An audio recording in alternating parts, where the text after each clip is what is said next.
กองทัพอากาศนะครับสกมชนะครับพี่สวัสดีนะครับครับจะว่าไปสกมชกับเราเองก็ได้รับความกรุณาจากท่านอมรนะครับในหลายๆงานเรื่องของการอบรมนะครับที่ท่านได้มอบให้ทางสทปนะครับก็สวัสดีพี่ๆจากกองทัพนะครับทบแล้วก็หน่วยงานองค์การมหาชนอื่นๆนะครับพี่ก้องสวัสดีรอบนะครับก็นะครับสำหรับวันนี้นะครับเป็นการสัมมนาในเรื่องของการบริหารความเสี่ยงองค์กรนะครับกลยุทธ์สู่องค์กรแห่งความเป็นเลิศนะครับผมวิษณุมั่งคั่งนะครับแล้วก็ดร.รัญญนัทนะครับรับหน้าที่เป็นผู้ดำเนินรายการสัมมนานะครับแล้วก็พร้อมกับทีมงานนะครับที่นั่งอยู่ด้านหลังแล้วก็ด้านนอกห้องนี้นะครับที่จะคอยอำนวยความสะดวกแล้วก็ประสานงานตอบข้อซักถามสำหรับทุกท่านนะครับครับทุกท่านครับเมื่อประมาณไตรมาสที่2 ปีนี้ครับเราก็เผชิญกับเหตุการณ์ที่ไม่คาดฝันเนาะว่าจะเกิดขึ้นกับเราก็คือเหตุการณ์แผ่นดินไหวนะครับแมกนิจูด 7.7 ที่ประเทศเมียนมานะครับแต่ว่าส่งผลกระทบที่รุนแรงนะครับมาถึงกรุงเทพตอนนั้นเนี่ยทุกท่านคงคิดว่าแผ่นดินไหวในครั้งนั้นเนี่ยปีนี้เนี่ยเราคงจะไม่เจออะไรที่หนักหนาสาหัสแบบนั้นอีกแล้วนะครับแต่ที่ไหนได้ครับนอกจากสถานการณ์ geopolitics นะครับแล้วก็ระหว่างชาติมหาอำนาจทั้งในยุโรปเองหรือว่าในภูมิภาคเอเชียเองนะครับยังคงทวีความรุนแรงและความผันผวนอยู่นะครับแล้วก็เหตุการณ์ทางชายแดนไทยกัมพูชาล่าสุดนี้เองนะครับแล้วก็เมื่อวานนี้นะครับทุกท่านคงตื่นเช้ามากับหน้าฟีดในโซเชียลมีเดียที่พบตัวเลขกับ36นะครับนั่นหมายถึงภาษีของสหรัฐนะครับซึ่งเรามีเวลาอีก30 วันนะครับในการเจรจาดูว่าเรื่องของมาตรการภาษีนี้จะมีผลกระทบต่อหน่วยงานรัฐนะครับภาคเอกชนผู้ประกอบการนะครับอย่างไรบ้างนะครับครับทุกท่านครับอย่างไรก็ตามครับในฐานะที่เราเป็นหน่วยงานรัฐภาคเอกชนนะครับสถาบันการศึกษาเนี่ยเราอาจจะไม่สามารถหยุดชะงักแล้วก็มัวแต่กังวลกับเหตุการณ์เหล่านี้โดยใช้วิธีการบริหารความเสี่ยงแบบดั้งเดิมได้นะครับเราเองก็ต้อง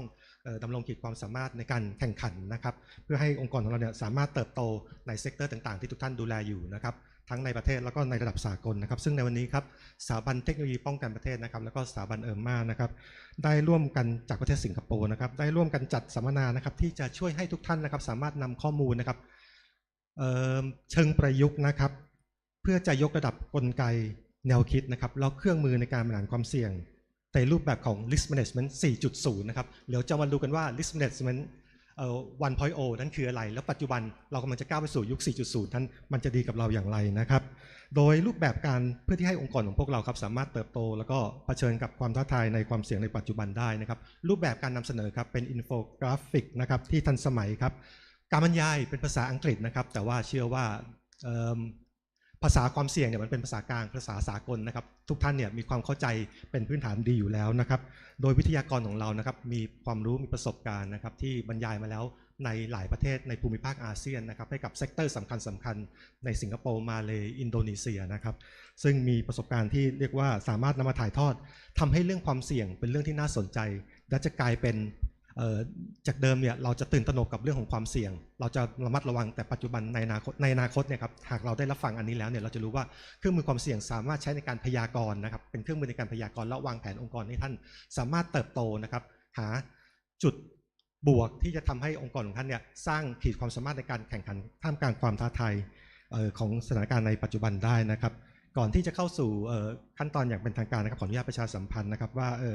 ในระหว่างการบรรยายนะครับทุกท่านสามารถถามตอบได้ตลอดเวลาถือว่าเราเป็นเวทีการแลกเปลี่ยนความรู้ความเข้าใจประสบการณ์นะครับแล้วก็ขอความรบกวนทุกท่านเปิดโทรศัพท์ในระบบสั่นนะครับในขณะเดียวกันครับการจัดสัมมนาในวันนี้เราจะมีการถ่ายภาพนะครับก็ขอประชาสัมพันธ์หากท่านมีข้อสงสัยหรือคำถามหรือความไม่สะดวกใดสามารถแจ้งกับทางผู้ประสานงานได้นะครับในระหว่างการบรรยายเอาตอนท้ายเราจะมีแบบสำรวจแบบสอบถามนะครับก็ขอความกรุณาทุกท่านนะครับได้ร่วมกันตอบแบบสำรวจสอบถามเพื่อที่ว่าจะได้รับตัว QR code ในการเอาดาวน์โหลดตัวแผ่นฉายนะครับซึ่งจะมีให้ตอนท้ายนะครับสำหรับทุกท่านที่สนใจจะประสานความร่วมมือกับทางในการนำหลักสูตรนี้ไปขยายผลหรือว่าจัดเป็นหลักสูตรภายในนะครับหรือว่าแสดงความร่วมมือที่เป็นหลักสูตรเพื่อนำไปสู่การบริการเนี่ยสามารถติดต่อได้กับทางสทป.นะครับโอเคครับขณะนี้ครับผมว่าทุกท่านน่าจะพร้อมแล้วนะครับก็ครับงั้นขอเรียนเชิญท่านรองผู้อำนวยการสถาบันเทคโนโลยีป้องกันประเทศพันเอกดร.อำพันธ์ จันทร์เพ็ญครับได้กรุณากล่าวเปิดงานในพิธีในครั้งนี้ค่ะขอเรียนเชิญค่ะ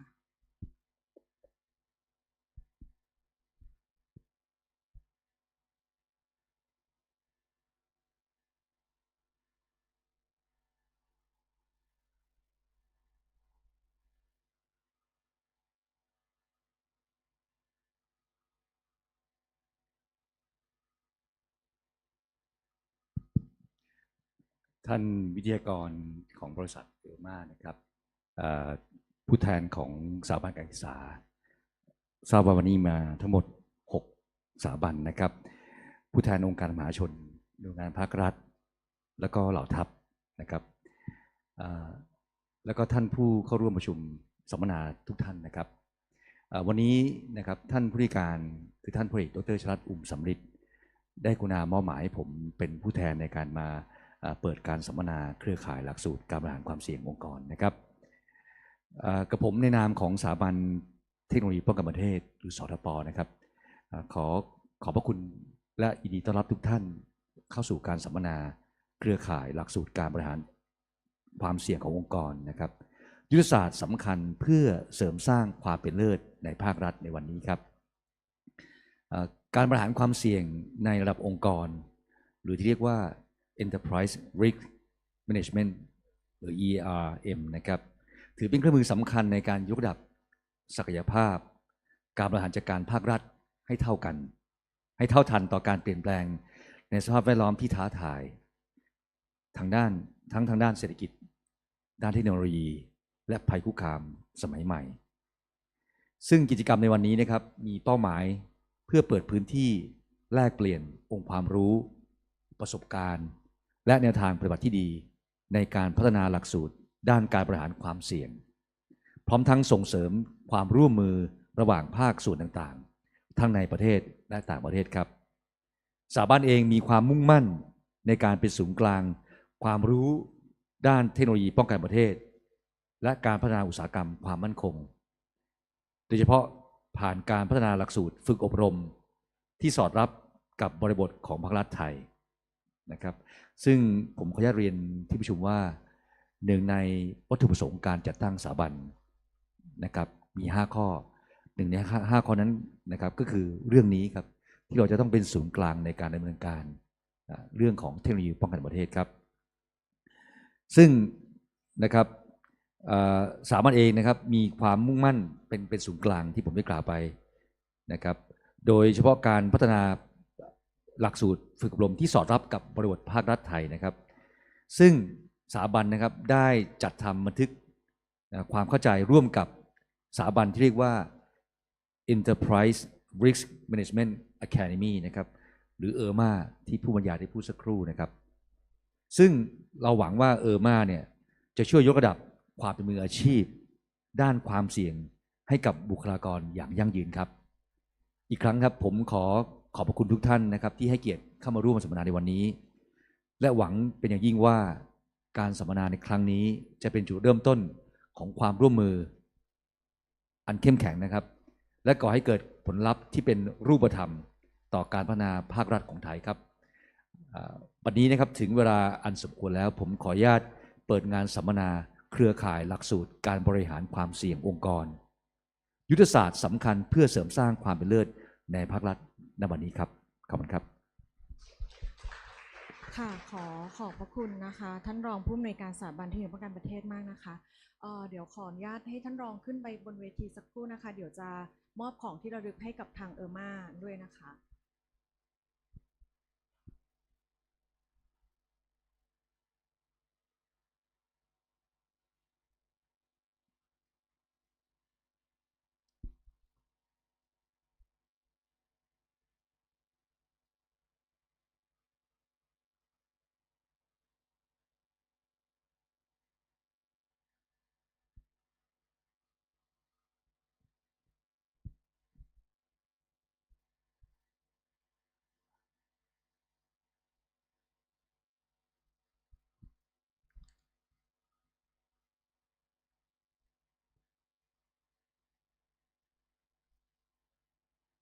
ค่ะเดี๋ยวได้ลำดับต่อไปนะคะขออนุญาตทั้ง2ฝ่ายนะคะถ่ายภาพการ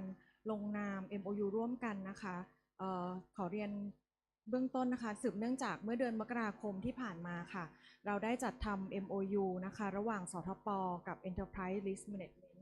Academy นะคะทางออนไลน์กันนะคะโดยมีวัตถุประสงค์ในการสร้างความร่วมมือและกลยุทธ์ด้านวิชาการสร้างโอกาสในการเป็นพันธมิตรเชิงกลยุทธ์ระหว่างเออร์มาและสทป.เพื่อให้บริการการฝึกอบรมการบริหารความเสี่ยง รวมถึงการบูรณาการร่วมกันกับสถาบันการศึกษาในการพัฒนาหลักสูตรทางวิชาการด้านบริหารความเสี่ยงค่ะขออนุญาตถ่ายรูปเป็นที่ระลึกนะคะ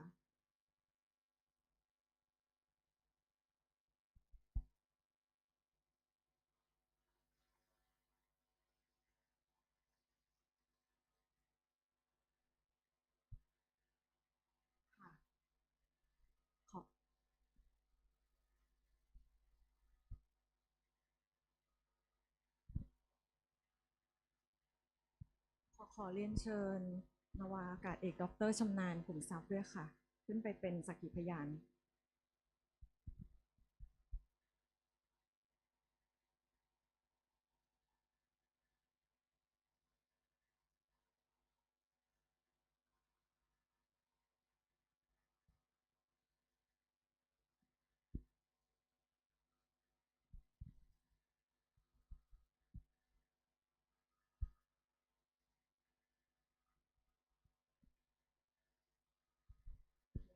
เดี๋ยวอย่าเพิ่งลงจากเวทีนะคะขอเรียนเชิญผู้เข้าร่วมอบรมถ่ายภาพหมู่ร่วมกัน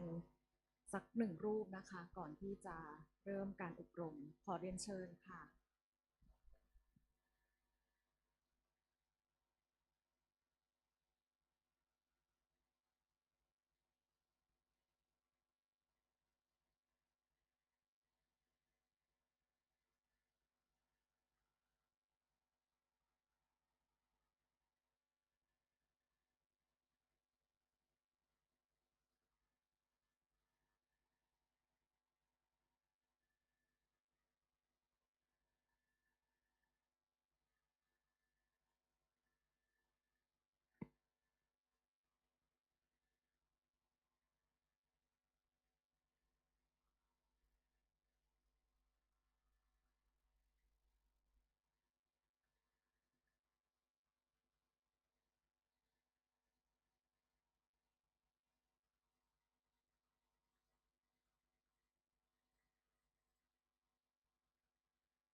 ค่ะขอขอบคุณทุกท่านนะคะ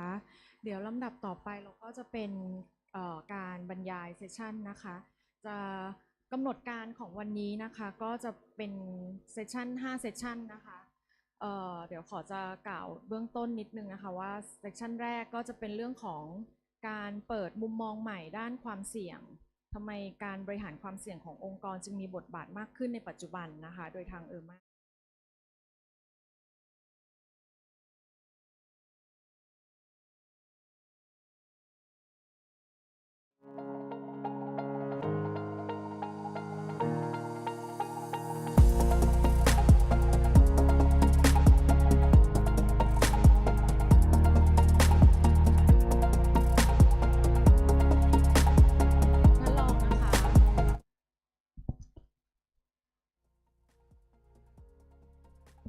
และเซสชันที่4จะเป็นเรื่องของการบริหารความเสี่ยงโครงการวิจัยและพัฒนานะคะโดยนาวาอากาศเอกดร.ชำนาญขุมทรัพย์นะคะส่วนช่วงบ่ายค่ะช่วงบ่ายเราจะเป็นเรื่องของการแลกเปลี่ยนประสบการณ์การบริหารความเสี่ยงในองค์กรภาครัฐนะคะโดยคุณอภิชาตินาคอุไรนะคะค่ะเพื่อไม่ให้เป็นการเสียเวลานะคะในลำดับต่อไปนะคะ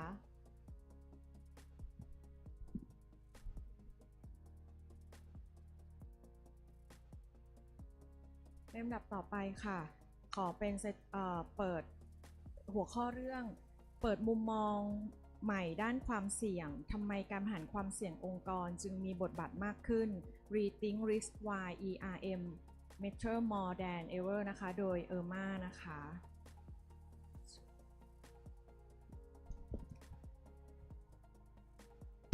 โอเคครับเดี๋ยวขอเวลาเซตพื้นที่สักครู่นะครับก็บรรยากาศก็สบายๆนะครับนั่งกันตามสบายแล้วก็ถ้ามีคำถามเนาะก็สามารถถามกันได้ยกมือถามได้ตลอดเวลานะครับหรือว่าจะส่งเป็นคำถามทั้งภาษาไทยภาษาอังกฤษให้กับทางผู้ประสานงานได้นะครับ เราเบรกกี่โมงครับ เบรก10:30ค่ะ 10:30นะครับแต่ขณะระหว่างนี้ก็สามารถเดินเข้าไปได้ตามอัธยาศัยหากทุกท่านมีธุระมีความจำเป็นอะไรนะครับ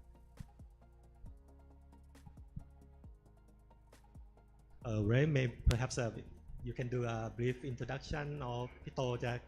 กล่าวแนะนำสักครู่ไหมครับระหว่างที่เราเซตอัพโอเค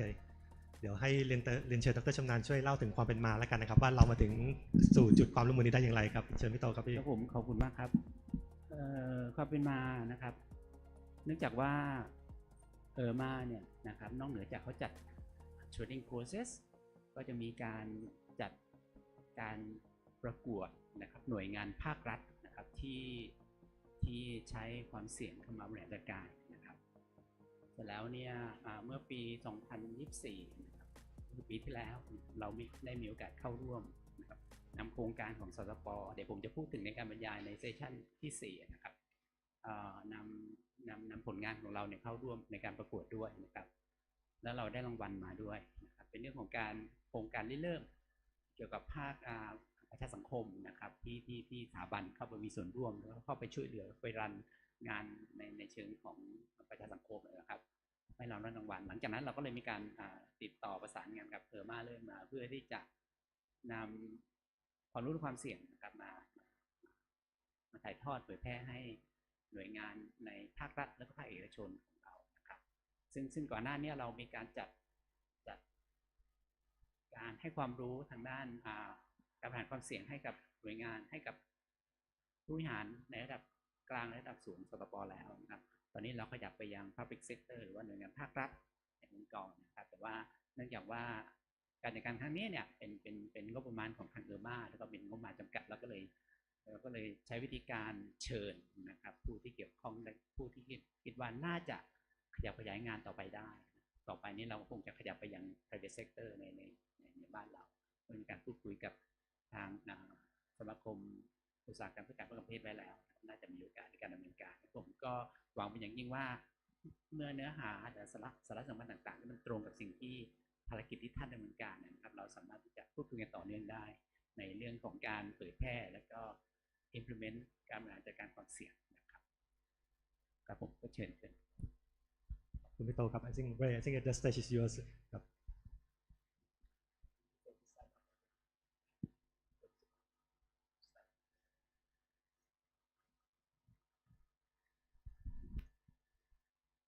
Okay. Sawadee-krap. Okay.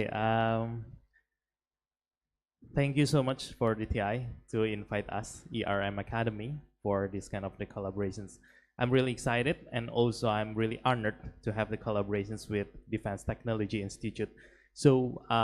actually, before I start about the sessions, I will just introduce what is IRMA. So you guys will know who I am and who is IRMA as the organizations, what we do, so that we can collaborate more from that. Okay. Actually, I'm going to start with these PowerPoint slides. What I want to emphasize is our visions. So why this kind of events is held in DTI? Our visions is to be the global catalyst for strengthening risk literacy and leadership. The keyword here is risk literacy. So we walk by our visions, we operate by our visions, that is to spread the risk literacy. What does it mean? Risk literacy means that we want to everybody can understand risk management, and also understand how can we treat the risk in a structured way, in a comprehensive way. So that's why we collaborate with our partners, including DTI, to spread this kind of risk literacy. What we do actually. So IRMA, ERM Academy, is the certification body, a global certification body in the field of the risk management. We have certifications, services, and also the trainings, and also the last one is assurance. Assurance talking about how can we assure that the risk report that our clients do is necessarily good enough, following the standards. Okay, so we do the certifications as for recognizing the competency, and we also do the trainings and also the assurance. IRMA competency tree,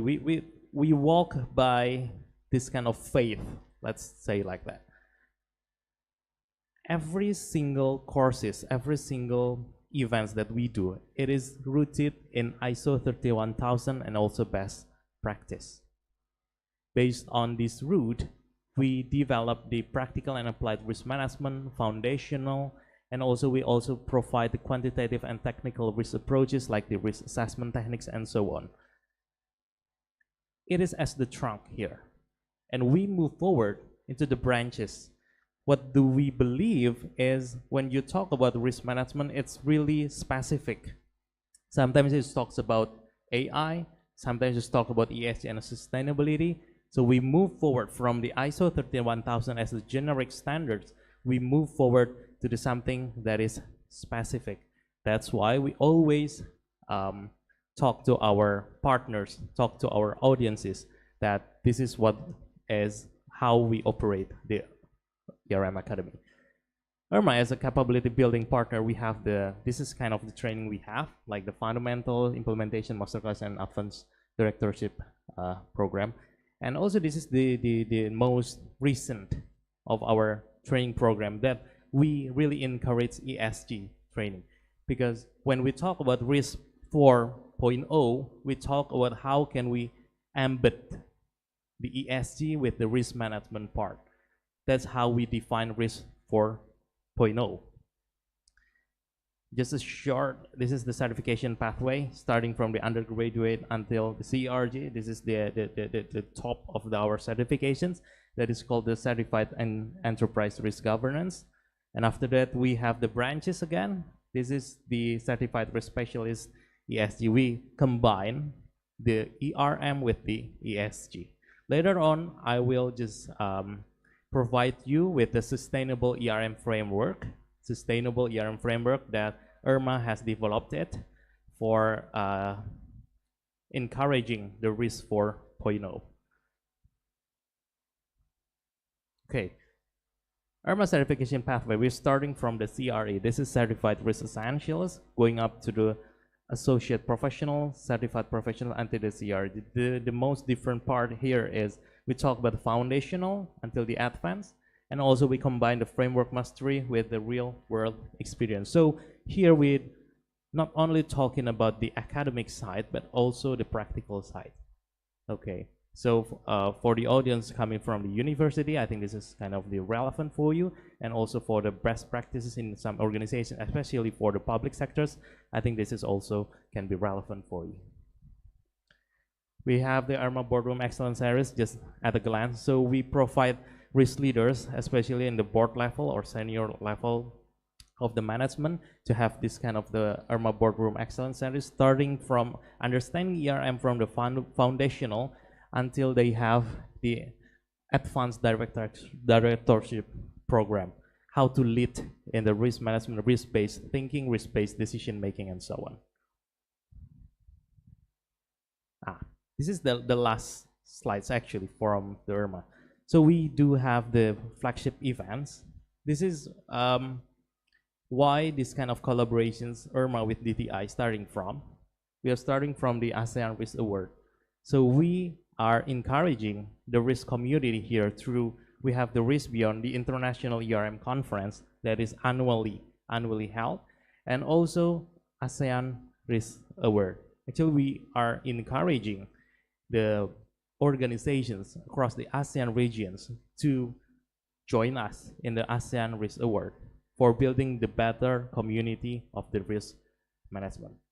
Coming back to our visions again, that is risk literacy. So IRMA moved by this kind of visions. We want to spread our risk literacy by our partners, because we always cannot do it alone, right? We need partners such as DTI and perhaps in the audience also.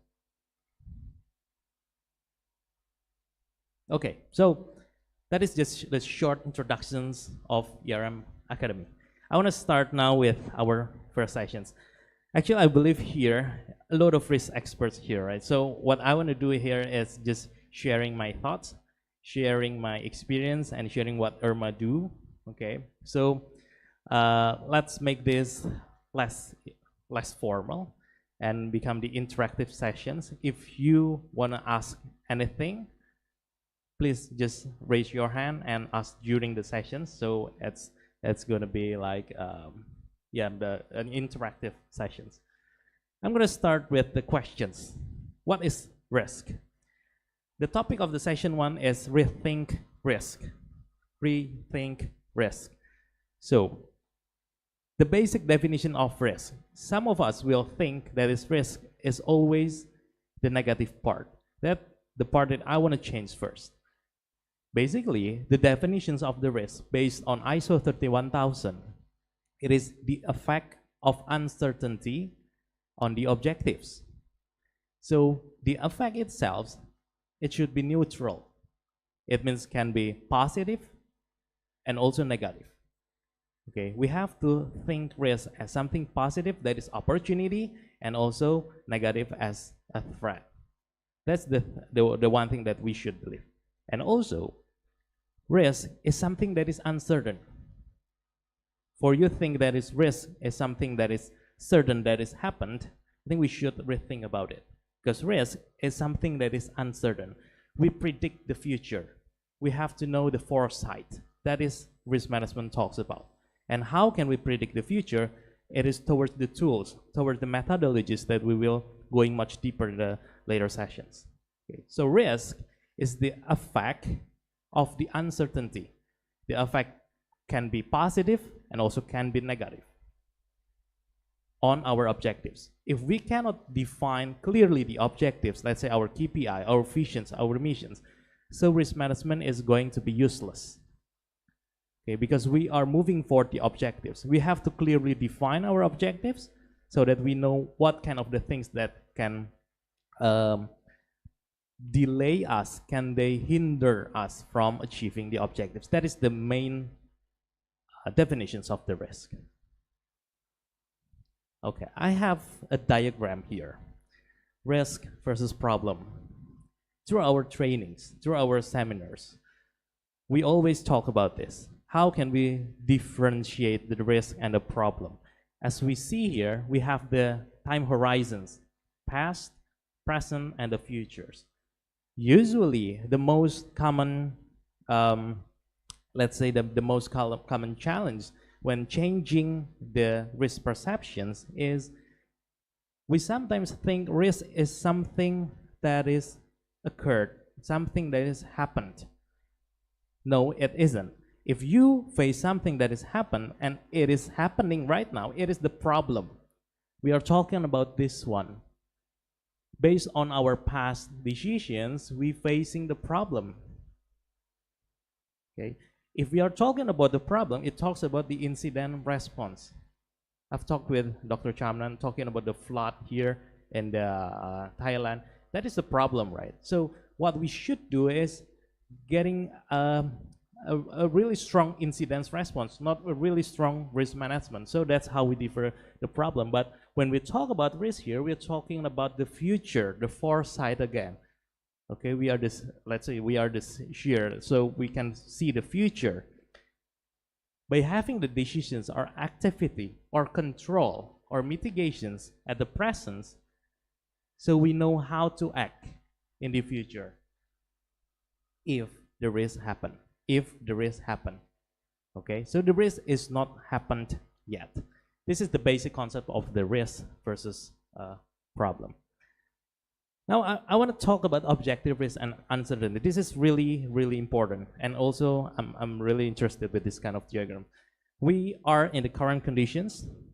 and we always have the business process. Whether you are in the university, public organization, and so on, you have the business process that you do to achieve your objective in the futures. Risk management talking about the uncertainty.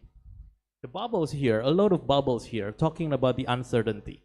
Okay, you can face the uncertainty about the oil prices. You have the uncertainty about whether it's going to be raining or not. Okay, that's the basic uncertainty.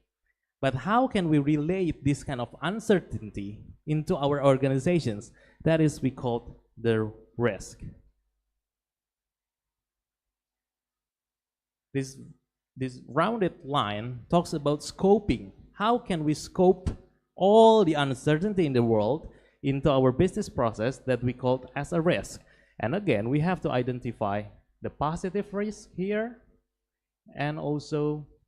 the negative. We call it the upside risk and also downside risk. Upside risk talks when something happened like the pandemic, COVID-19. It's actually neutral situations if we can see the opportunity there.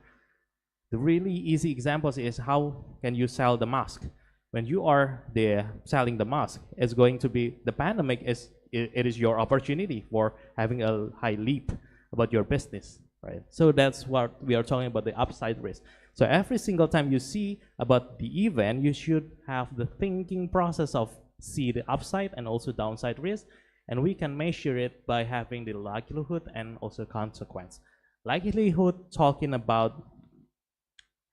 how many the percentage it will happen. Is it impossible? Is it possible? Around 0 until 100%. Consequence talking about if the risk happen, what could be the next? Is it about financial, reputations, operationals, and so on?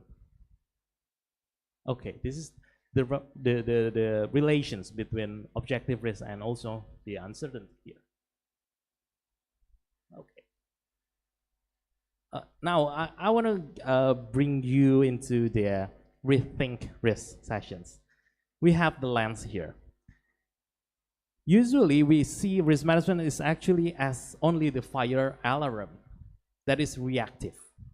Once we got the flood, once we got the fire there. So risk management is going to be really busy on that. What should we do? Oh, this is bad. Oh,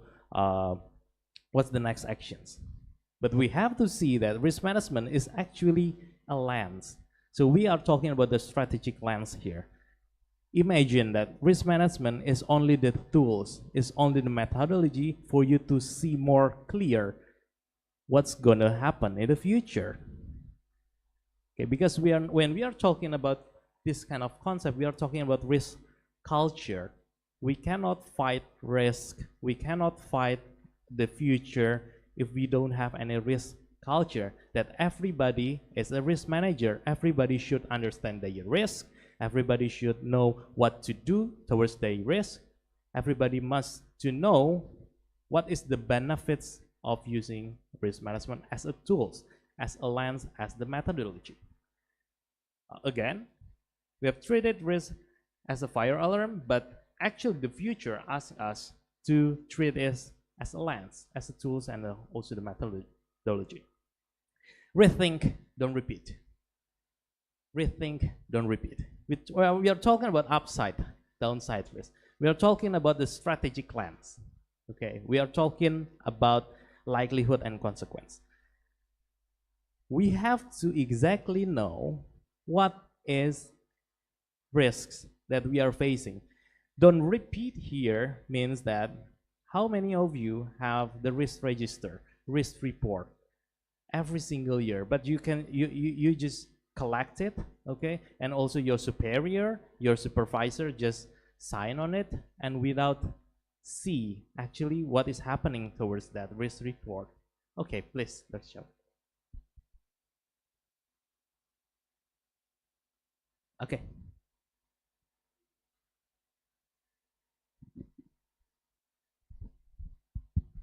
I see the lens just like a vision that we have in our organization. So, so the risk should be something that that is associated with the vision as well, not just only the objectives that we are not going to achieve in the future, but we need to think about the vision of our organization as well. Because if we have a clear vision, we're gonna have a clear future of our organization, right? So the risk should be associated with the future as well. Yes, absolutely. Because when we are talking about risk or the organizations, the most common ground is starting from the visions,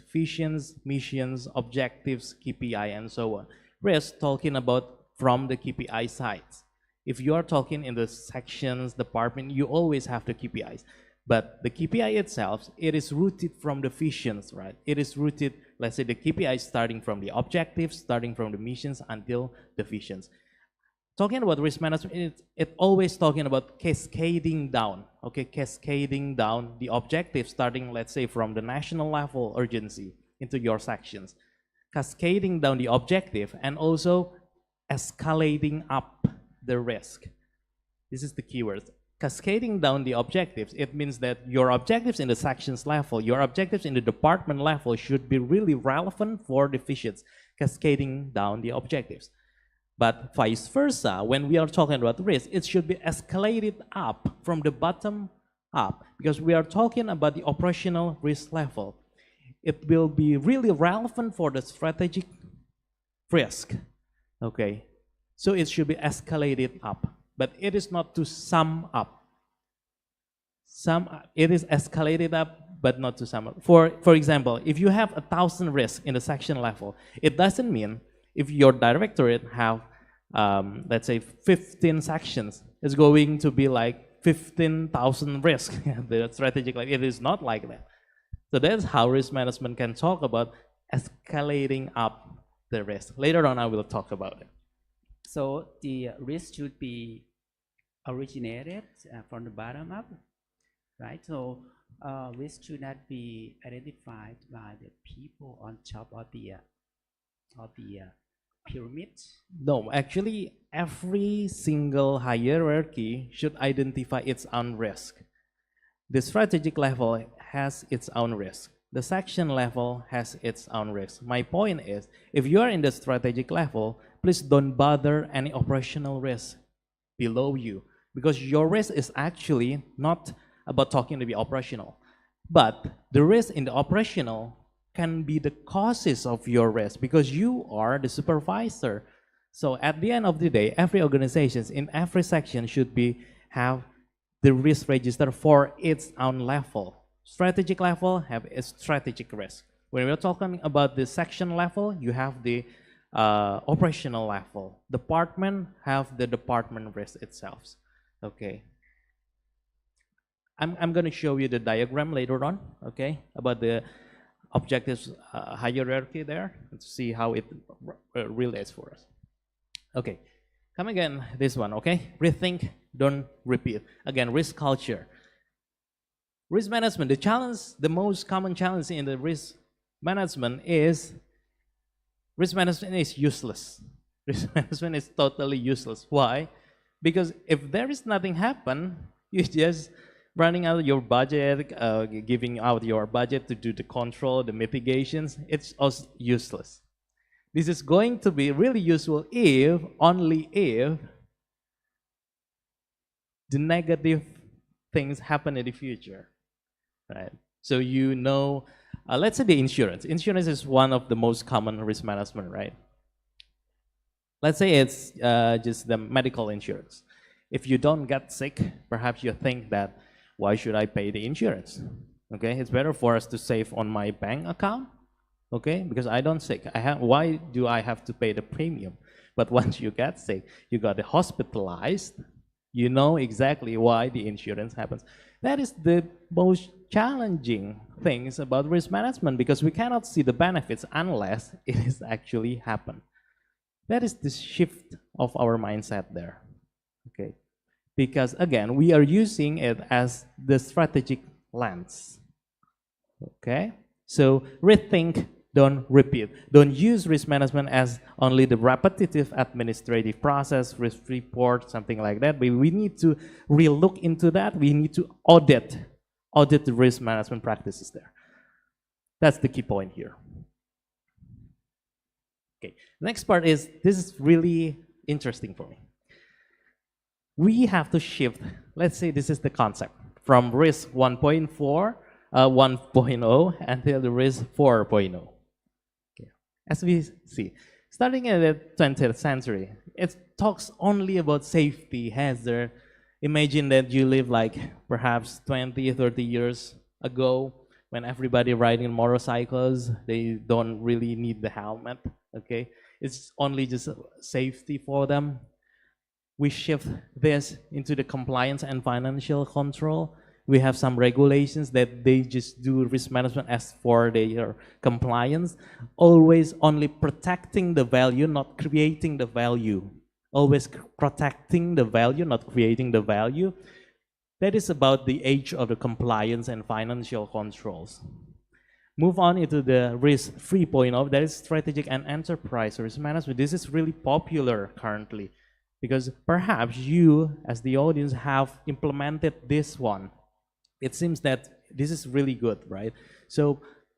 the 2008 global financial crisis was a wake-up call, okay? So you know that risk management is really important. You set certain tools, methodologies, and so on. But again, limited foresight. What we think as the limited foresight is how can we move into the sustainable risk thinking. That is currently we are facing that. I'm going to show you the sustainable ERM frameworks, how we can think the risk 4.0 in terms of doing the better foresight using a lot of technology, okay, because that's what we are doing right now. This is just the summary. Risk 1.0, we are talking about compliance, disconnected from decisions and treated as the job of the second line only. Okay, do you familiar with the third line of defense? That is from the audit side actually. We are talking about first line, second line, and third line of defense. First line talking about the people in the operations that they do the daily job. Second line is the facilitator. Second line is the mentor for the first line to perform such tasks. For example, second line talks about compliance. Second line talks about IT. Second line talks about risk management. Okay. First line, let's say me in the finance department. I usually do the budgeting. I usually have the controlling about the liquidity of my organizations. I usually control about how to allocate our budget. That is the first line. Second line talks about the risk management. What kind of the risk that can relate to that finance department? I, as the first line, only know my job. I never understand how the risk management works. I don't know about the risk assessment techniques. I don't know what it is, the liquidity risk, credit risk, and so on. But the second line, as the risk management, tell me about risk management. So I can perform risk management in the finance department as the first line. Second line, help me to understand risk management. Or in the IT side, second line in the IT side, help me to understand how to prevent the cyber attack. How can I not to share my password? That is the task of the second line. But again, the main responsibility is on the first line. So this kind of thinking is really obsolete. We are not talking about the risk management tools. It means that we can see the future with our tools there. Strategic tools means that we have to consider a lot of things there, like the ESG, environmental, social, and governance, and help us to predict the future and how can we have certain controls to make a better decision in the future. It is a language to align risk, value, and uncertainty. Again, risk is a language. Okay. And the last one, a practice of foresight, not just control. Later on, when I talk about risk management process, we will see how the risk 4.0 it relates. It so much different between risk management and also control. Sometimes we only talk about risk management, we only talk about controls. Is this control working? Is this control not working? It is not. It's just a small part of the risk management. So this is how risk 4.0. I love this kind of quotes. Risk doesn't kill companies, but blindness to risk does. Blindness to risk means that you always repeat the risk. You only repeat the risk. That is 1.0. Or even 3.0, you still do the repeating the risk register. Risk report, you just repeat. So blindness to risk does kill the company. Okay.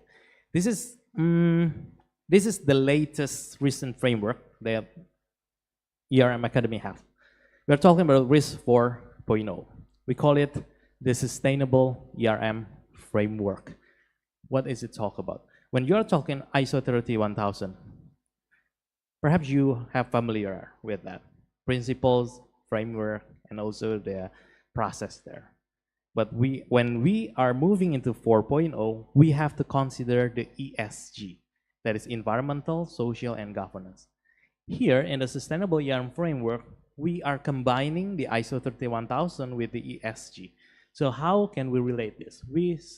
starting this as a house of framework, let's say that. We have the rooftop here, that is called the sustainable ERM principles. If you are familiar with ISO 31000, it talks about the principles. It should be integrated, dynamics, create and protect value, and so on. But we are more talk about it. This is perhaps too small here, but I will read for you. It is create and protect sustainable value. So we are talking about longer time horizons. ESG integrated and forward-looking. And also we have this kind of the fifth one, the ethics and accountability driven. So we talk beyond the compliance. We talk beyond the process. We talk beyond the framework. Besides the sustainable ERM principles, we have the ground for the house here. That is called the 1, 2, 3s of sustainability. If you are familiar with the GHG protocol, it is talking about the how can we achieve the net zero emissions.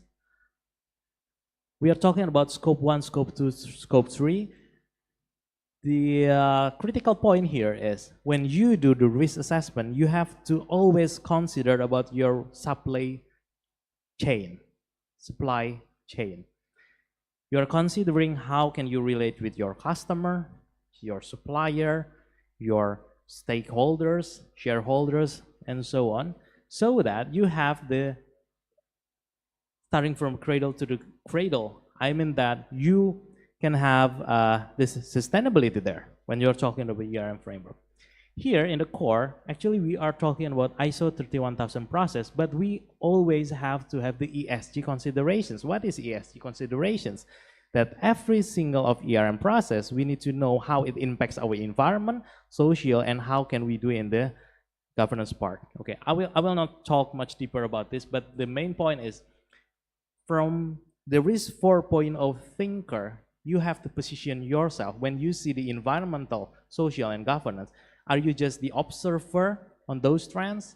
Are you just the player talking a lot of things about it, but you don't do it yourself? Or you just the complier talking about only the compliance? Or you are the transformer that you are combining those ERM with the ESG? This is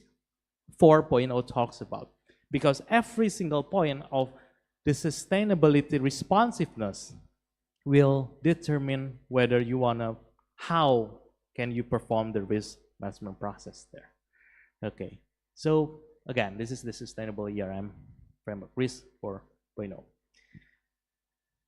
Any questions or comments first? So in Please. the identifying risk in the within the 4.0, you need to define your role, your organizational role within the like you said before. Yeah, you are the complier, or you are the actor, or you are just the outside organization looking in. So you need to define yourself, right? Yes, exactly. In order to see whatever fits. Yep. Because it will change the way you allocate the resource, change the way you think about risk management there. Because you are, as the observer, you perhaps don't really care about the ESG factors. And is that okay? That is okay. That is your decisions. But perhaps in 2 or 3 years, moving forward, you are not going to be relevant anymore for the world, for the nations perhaps. Okay, so that's the point, that you need to stand for yourself, whether you want to be the observer, complier, player, transformer, but you have to choose. and that you know exactly the ERM process that you should execute. Okay. Talking about the upside and downside risk. Upside risk is good things do not happen, that you fail to exploit the opportunity, while the downside risk, talking about you fail to protect your value.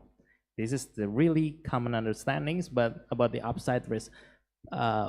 please have the risk map for it. Usually we only have the risk map for the downside risk. Remember, like 5 times 5, the likelihood, the consequence. But how many of you have the risk map for the upside risk?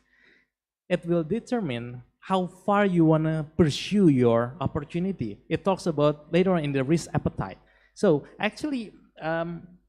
this is kind of the, let's say it's a mirror. When you say that impact 1, this is for the downside is the lowest impact.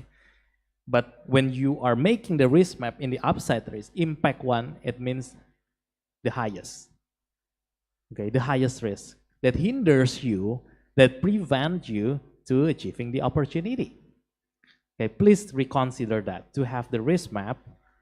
like the butterfly. On the left side, it is the downside, right side is the upside. How we approach upside risk and downside risk is really different. It's really different. Okay.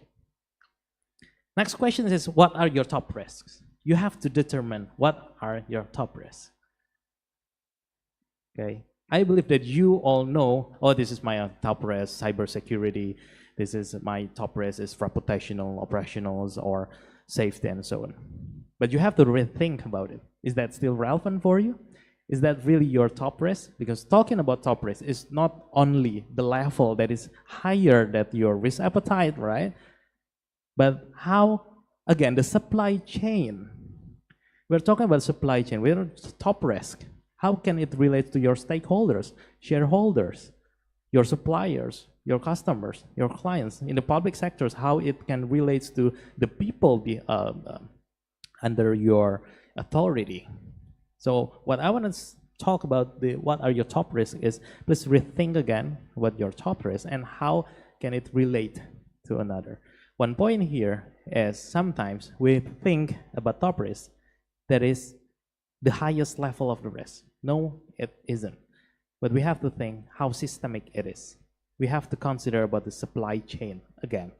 We are talking about the sustainable ERM framework here. Just a minute.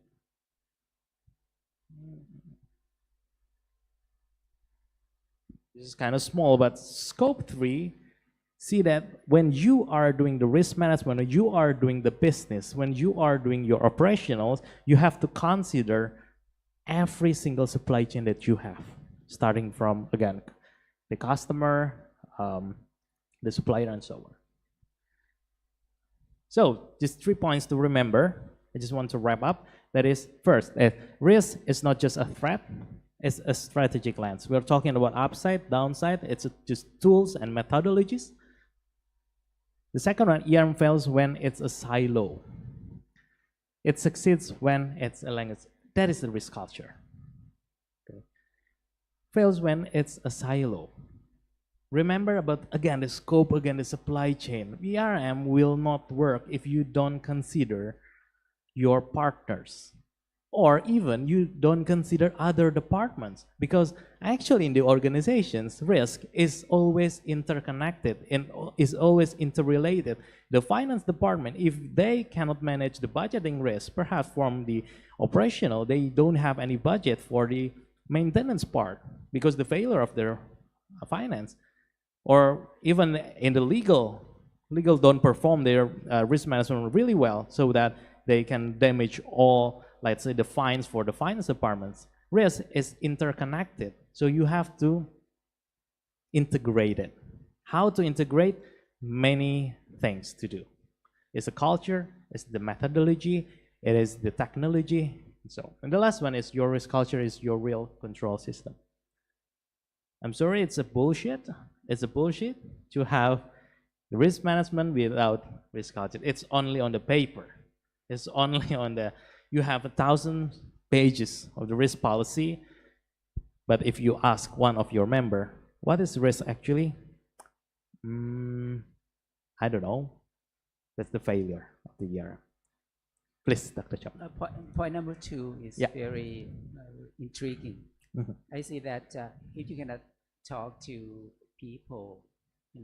beside or outside your department, it's like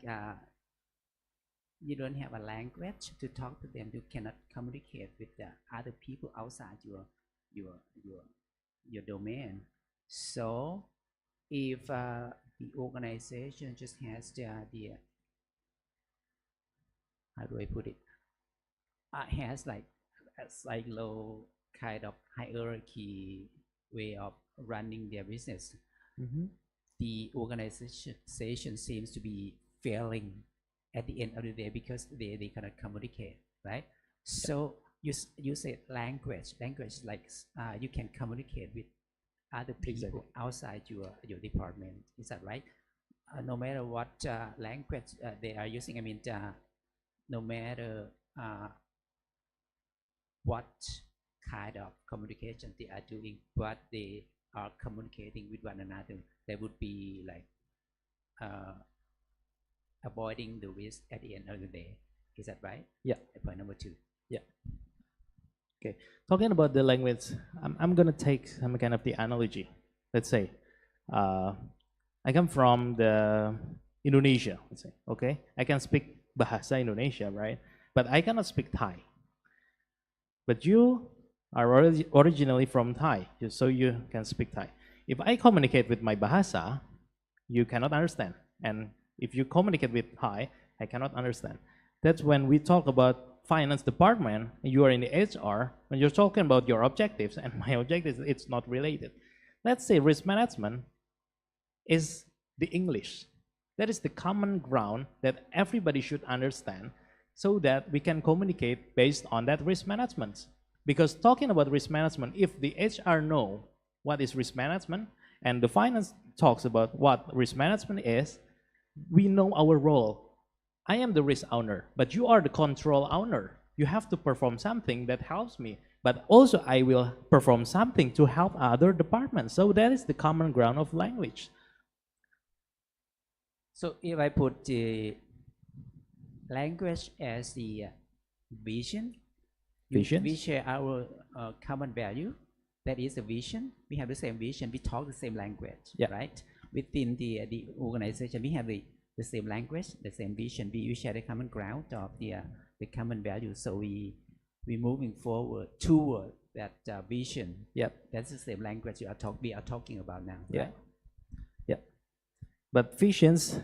on the highest top level, but risk management in the operational level. So you have the same language on the top level that is you call visions, but you have the same language in the operational level that you call this as a risk management, as the common language towards the departments. Okay. Yep. So that is actually the short of the sessions one. Everything about risk. Hopefully that is quite useful for you. That I have the 3 points to remember here. Now I want to talk about the second slides, the second section. We have like 30 minutes for it. Maybe we open for the Q&A if the audience has any questions. ทุกท่านมีคำถามไหมครับมีไหมครับมีไหมครับเชิญครับ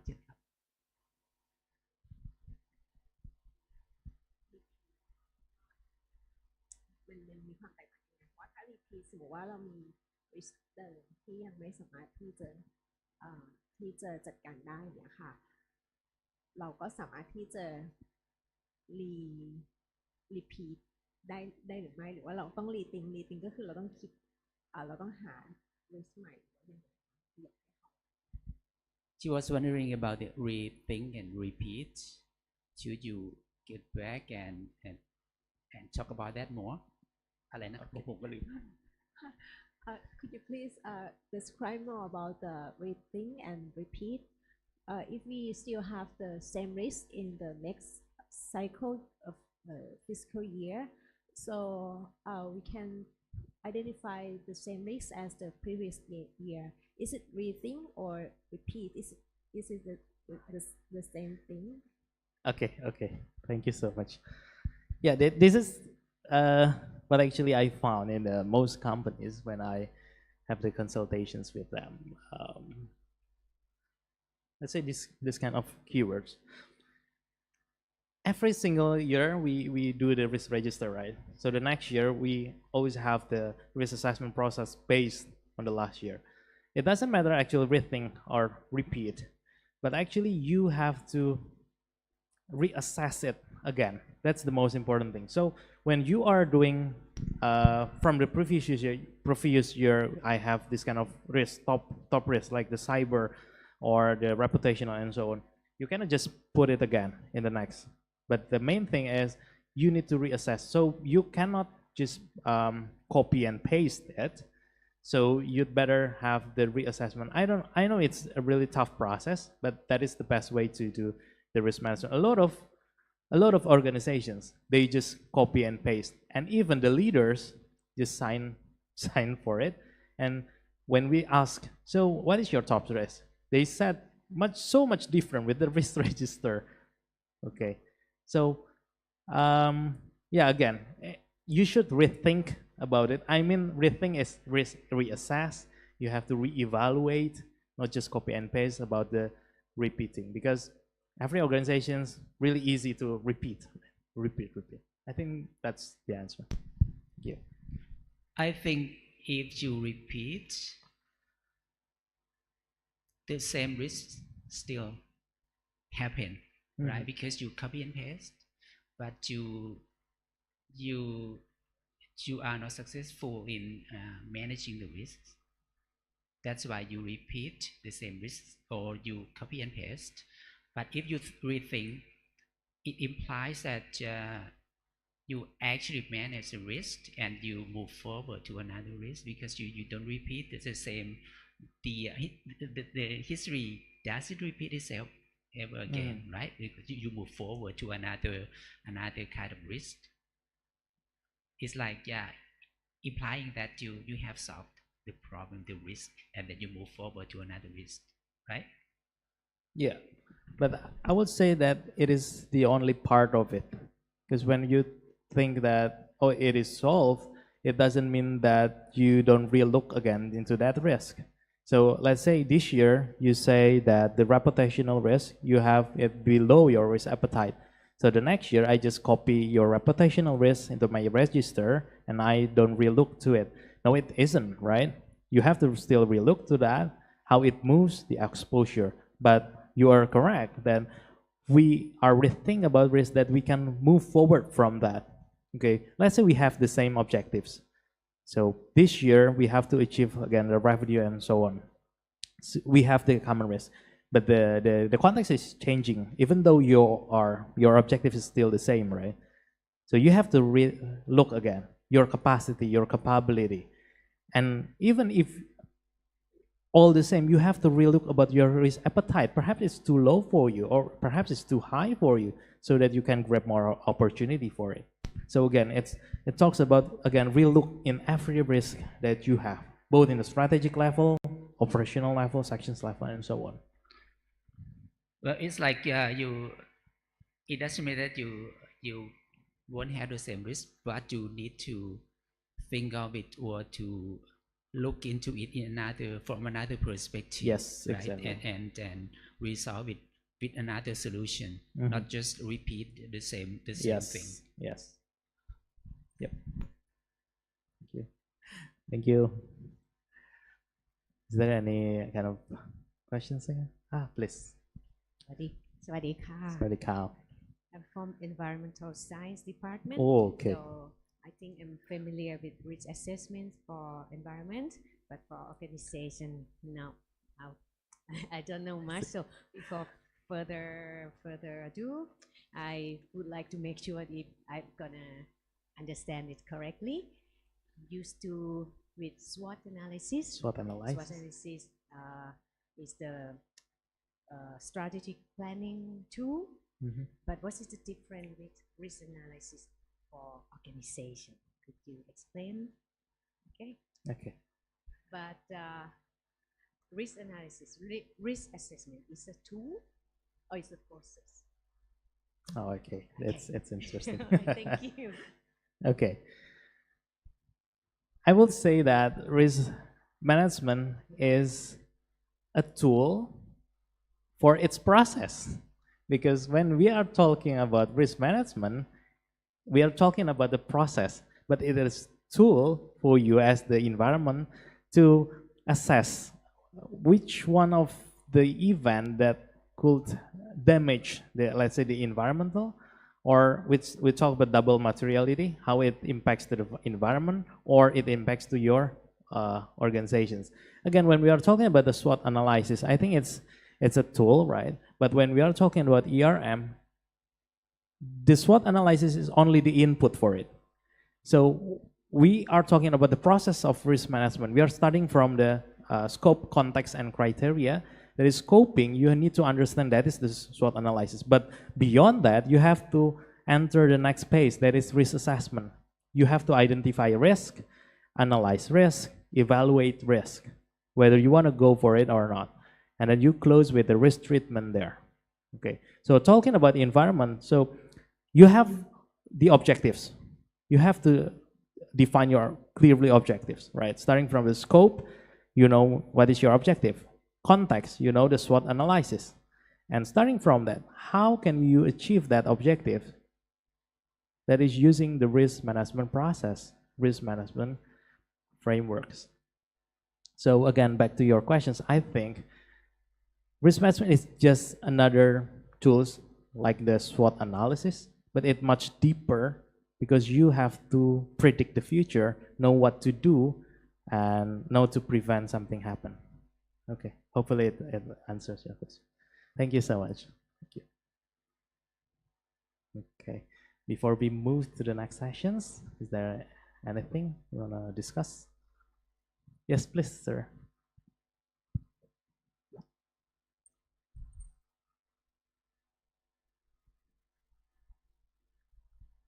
Thank you for your great lecture. I was wondering and intrigued by the slide that you showed the difference between the problem and the risks. And Yes. I think usually the organization is quite complex to divide between the problem and the risk. And what if the organization possesses complex and systematic problem that they need to solve the day-to-day problems, and then they have to think about the risk as well. I mean, they couldn't even solve the day-to-day problem. I think that's what happening in many organizations here in Thailand. How can they move on from the day-to-day problem to complex risk forecasting and managing? What would be your suggestion? Okay, thank you. My suggestion is that the first thing is you have to separate whether you are the ERM teams, or you are the incident response teams. Incident response, talking about the problem. So when you are talking about risk management, you are predicting something to happen, right? So you have to asking for the mitigation part. One of the most common mitigation part is you prepare the incident response teams. But incident response teams is not ERM. ERM talks about what should happen in the future. Incident response teams talking about what should I do when it happens. That's the first thing that you have to separate. So ERM cannot just be the incident response team, because when it's a problem, you talk with the ERM. Oh, what should I do? No, I have suggested you to have the incident response team. So once it happens, you should contact them. You have the protocols, you have the policy there. So I just need to predict. That's how you move. But if you are a small company, like always like combining that incident and ERM process, yes, it is difficult, but the way you think, the way you propose your mitigation actions, I think that is the most relevant, because again, the problem and the risk is different. Okay, I think that's the suggestions I can. Thank you so much. Okay, so I think we should move forward to the next sessions. It'll be more technical, let's say like that. Designing and embedding ERM should be like this. Okay. Okay, designing and embedding ERM. We are talking more deeper into the ISO 31000 process here. Why is it? Okay, risk management process model. This is how we can understand risk in one diagram. Talking about risk, that is the the effect of uncertainty on the objectives, right? How can we measure it? By only two things, the likelihood, the possibility of happening, and also the consequence. When we are talking about the likelihood, we are talking about the frequencies. Perhaps it is occurred in the past, so we know the frequency how it occurred. But again, risk and problem is different. Risk, something that has occurred before, but it is not happening right now. If it is happening right now, that is problem, that is not risk. But frequency talking about it has occurred before. Okay, the pandemic, we know the pandemic has occurred, right? So there will be the next risk, perhaps in the next 5 or 10 years, going to be another pandemic. So we identify that as a risk, right? But now there is no pandemic. So we can identify pandemic as a risk, not a problem anymore, right? And also the probabilities. Consequence, we are talking so much about how it can in fact impact in the finance, operational, reputational, and so on. How can we do this? By using the risk criteria, by using the risk parameter. As simple as like this. When you are talking the finance consequence, level 1, 2, 3, and 4, and 5, well, how do you define level 4? For example, it hinders you or it makes your profit decline by 10%. That is level 4. Level 5, decline by 15%. So you have to make this kind of risk criteria first. So everybody in the organizations can have the same language when you are determining the impact is level 4, the impact is level 2, and so on. Starting from this point, we can have inherent risk level. Inherent risk level is actually imaginary. What I call as imaginary, inherent risk level, talking about the risk level that you are considering there is no control at all. Let's say in the building, okay, you have the control, the mitigation about fire alarm, smoke detector, cable management, and so on, fire extinguisher. Suppose there is no such controls at all. There is no cable management, there is no fire extinguisher, water sprinkler, there is nothing like that. You determine the risk of fire here as the inherent risk level. Okay, so this is imaginary because actually in the organization, you must have the control existing, right?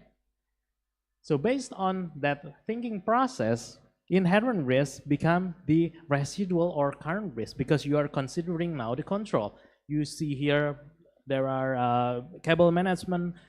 fire extinguisher, fire alarm, and so on. You are considering now the residual or current risk. But the next question is that enough for you or not? You have to set your risk tolerance and risk appetite so that you can determine is it acceptable for your organizations or not. Sometimes the risk appetite not coming from your organizations. It could be from the regulatory driven, from the national driven. Okay, so you have to set those things. If it is no, that you need to conduct the treatment. The definition between control and treatment is all just the same, except control is implemented. Control is existed. Treatment is only the plan. So you have the current risk level. Right now, my current risk level is 16. My appetite is 20, let's say. So my risk level currently is below my appetite, right? So is it acceptable? Yes. But how if my risk appetite is 10? So I need to do something so that my risk become below 10. That's what we call as a treatment. So you have the target risk based on expected likelihood and also consequence. So actually this is only about the risk management. How can you drag down the risk into your risk appetite? But before that, you have to know what is your risk appetite, right? what is your risk appetite? Is it 20? Is it 16? Is it 19? And it should be clearly defined. This is the objectives of hierarchy that I want to talk to you. This is coming more from the private sector actually, but for the public sector, we can also have this kind of things, because at the end you have, let's say, the corporations, we talk about the national level or the ministry levels, and going down into the directorate or the chairman, division, department, and sections. The point here is every kind of level, you should have your own objectives, right? Cascading down the objectives. Okay. Objective A should be cascading down into objective B. If objective B fail to achieve its objective, that objective A should be fail also, because everything's happened, this will be related. But how you define the visions, let's say this is kind of visions into the missions, into the objective KPI and so on, it relates one to another. That is cascading down the objectives. But again, my point is every single level here have its own objectives. Okay. The next part, we are talking about escalating up the risk. Every single level has its own risk. Okay. Section have, let's say, 1,000 of risk E. This one, risk D. My question is, the risk D, is that just kind of the risk E plus risk 1, 2, 3, 4 until become the risk D? Is that kind of the things? The answer is no. Why? We cannot do like this. Just sum up the risk. We cannot just do this. Because what? Because when you are risk D is only the sum up of the risk E, or the risk C is the sum up of the risk D and risk E, you have risk A as thousands of risks, millions of risks perhaps. That's not how we define. But it should be escalated up. We have the terminologies of the risk aggregations. Risk aggregations. So when you are determining this kind of things, you define your own RCSA. You define your own RCS, risk and control self-assessment, RCSA. Okay. When you are doing the department risk level assessment, you should know what kind of the risk in the risk E, but you shouldn't copy. Okay? Because let's say just the sales of the car. The risk for the salesman is how to sell the car. For the supervisor, let's say it's the department level, the risk is not to sell the car, right? How to manage the salesman. It's so much different because different objectives have different risk. That's how you should treat the risk in your organizations. Okay, this is only possible if you have kinda the risk management applications. We talk about risk 4.0, we use AI, we use the technology for it. Okay, how to combine, how to connect this kind of the sections level into department and so on. What we should do is the arrow like this. See, it's going to be the input for department for doing the risk assessment. It's going to be the input for divisions doing the risk assessment and so on. This is the correct diagram actually. But in practice, it is not just this easy, right? Like every section's going up to department. Oh, department, no, doing the risk. No, it's not. In practice, we can determine at what level we should do it. For example, a lot of organizations, my clients, do only the division level. The risk owner is only on the division level. Starting from the division level, they have the approval mechanism of the directorate, but the directorate have its own top risk level. Top risk level talking about the bottom up from the operational or the top down. When you are talking the directorate level, top down means that you as the chairman, you as the board determine, oh, this is my top risk. This is my top risk. But also you can consider the bottom up. Oh, this is kind of the operational risk that can be really major catastrophic for my organization. So I'm going to escalate it up to my top risk. So again, this kind of point of view, this is the risk owner. So RCSA, risk register, only done in this kind of level. Directorate define the top risk. That is the practical one. But the ideal one, as your maturity goes up, you should do this. Okay. At a glance, ISO 31000, we have the principles, framework, and also process just at a glance. What I want to have the highlights here. Have you guys ever considered why ISO 31000 always 31,000, not 31,001? Because when you are talking about quality of management, ISO 9001, or the cybersecurity system, it's ISMS, Information Security Management System, ISO 27001. One, at the end, talks about the capability of organizations. So your organization certified for the quality management, they have the audit for it. Your organization is qualified for developing the information security management system. But ISO never have ISO 31001. Because of what? ISO talk that risk management competency, it relates to individual. It relates only in the individuals. You cannot say that my organization is ISO 31000 certified. No, it isn't. There is no such things. But you can say, I am certified as the risk management professional based on ISO 31000. Because the competency, it relates only for the individual. That's why when we are talking about the risk culture, it talks about the organizational level. It's starting from the individual to become the institutionalizing the value there into the organization level. So how you as a person can embed these kind of principles, and you are making sure that your organizations beyond your below your authority have its own framework and also performing the process. That is the main ideas behind the ISO 31000. Principles. Some that I want to highlight is actually this is value creation and protections, upside and downside values. Okay, we have 8 of principles. I'm not gonna deep dive for it. Framework. Framework is something that the organizations have. Okay, you have one framework only. You can only have one only framework. So starting from the leadership and commitment, we should have the integrations there.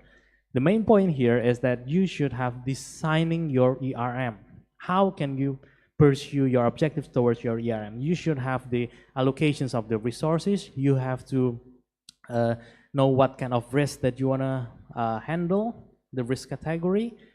the appetite statement, the tolerance statement. Here's you set the framework. Because this kind of framework should be the basis for you to perform the next slides, that is risk management process. You can have 1,000 of risk management process, but you can only have one framework. Okay, imagine a car that have 2 steering wheel. It means that you have 2 framework. No, it isn't, right? You only have this one steering wheel. You only have one the framework of the car, right? That is car. But the process, you can have the throttle process, you have the safety process, and so on. So you can have thousands of risk management process, but only one framework. Again, the process, we're talking about setting the scope, context, and criteria, determine the risk assessment, and the treatment. I'm just gonna give you a big picture of it.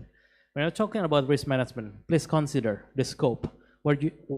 you are talking about project risk, you are talking about department level, you are talking about national level. So that is the scope. Once you have those scope, because you know exactly what is your objectives and you identify only your risk. Please do not identify others, people risk. That's the most, usually we got it wrong for it. Because of what? We do not know our objective. We do not know who is the risk owner. Okay, scoping is the most important thing. Talking about risk assessment, risk identification, it means that you identify, you predict the future. As many as possible, what can happen that can prevent you to achieving your objectives. Risk analysis, talking about the level of risk. You determine what is the likelihood and also the consequence. Risk evaluations, comparing those risk level with the risk appetite, whether you want to do another risk treatment or not. Okay, just at a glance of it. Next, how to define the risk appetite. Risk appetite talk about two things. The first one is how much. Next one is the what. So you should know how much and the what. For example, you are facing the reputational risk. You have to know how that reputational risk can affect your organizations. Is it only the level of the local newspaper perhaps, national level or global? So you have to determine how much for the what. Financial, the what. We have the financial risk, right? We're talking about how much is the, how much you are willing to lose. It's financial risk. Again, the how much and also the what. This is kind of the concept for the risk appetite. We have the risk universe down into the risk capacity. That is the amount of risk that you cannot exceed. Okay, this is the hard limit for it. Risk tolerance is the boundaries of risk taking outside the risk appetite, that you can bear it, you can face it, okay, but it's just the area that you have to be really careful because it is on top of your risk appetite. And the definition of risk appetite is the level, the line here that you can accept your risk. What happens if your risk is below your risk appetite? The answer is you can just accept that risk. But what's the definition of accept? Accept risk means that you are monitoring, you are doing your existing control without doing any additional treatment. But again, accepting risk doesn't mean that you do not that you do nothing. Accept risk means that you are monitoring the controls. Okay, that's the point. Yeah, so this is the diagram. This is your objectives. When we are talking about the risk appetite, it can be deviated as the positives, upside risk, or the downside risk here. So we are talking the area of this kind of deviations that you should want to accept or not. That is talking about risk appetite and tolerance. By definitions, we have the inherent risk level to the current residual and also the target risk. I think this is we have discussed before. So the message is on the red box. Taking the risks that matter, determine how to move towards our target risk. So risk management is talking about how to move, dragging down the risk into your risk appetite. That's all about. Okay, when you're talking risk management, but you cannot drag it down to your risk appetite, it's useless. Okay, so you have to define your risk appetite, and you have to know how can you drag it down into your risk appetite, right? This is really interesting. Managing the right levers. Okay, so we are talking about defining the risk appetite and also risk tolerance. Okay, how can we define the risk appetite and tolerance? First of all, you have the capacity. You are talking about financial capacity. You are talking about infrastructure capacity, reputational capacity, and also people and knowledge capacity. Starting from that point, you can determine your own tolerance. Once you determine the tolerance that is beyond your capacity, that is the maximum of your risk level, right? After going to the capacity, you are talking about the risk appetite, how mature you are entering this kind of the maturity. You're talking about the maturity of your business context, risk systems, culture, risk process. It determines how can you set your risk appetite. Capacity talking about the tolerance, maturity talking about the risk appetite. Because yeah, that's what you have in the risk maturity, right? So you can set the appetite. Starting from that point, we are executing that enterprise risk management, the box in the middle. We are starting from level. We have the strategic, tactical, and also operational level. Each level have different, let's say this is the propensity. Propensity is the willingness to take the risk, the willingness to take the control. As you are in the strategic level, you have the wide range of accountability of taking the risk. The picture is triangle, but this is the white one. But become into the project or operational, risk is becoming more smaller. Why? Because it's not talking about the risk here, but it's talk about exercising the control.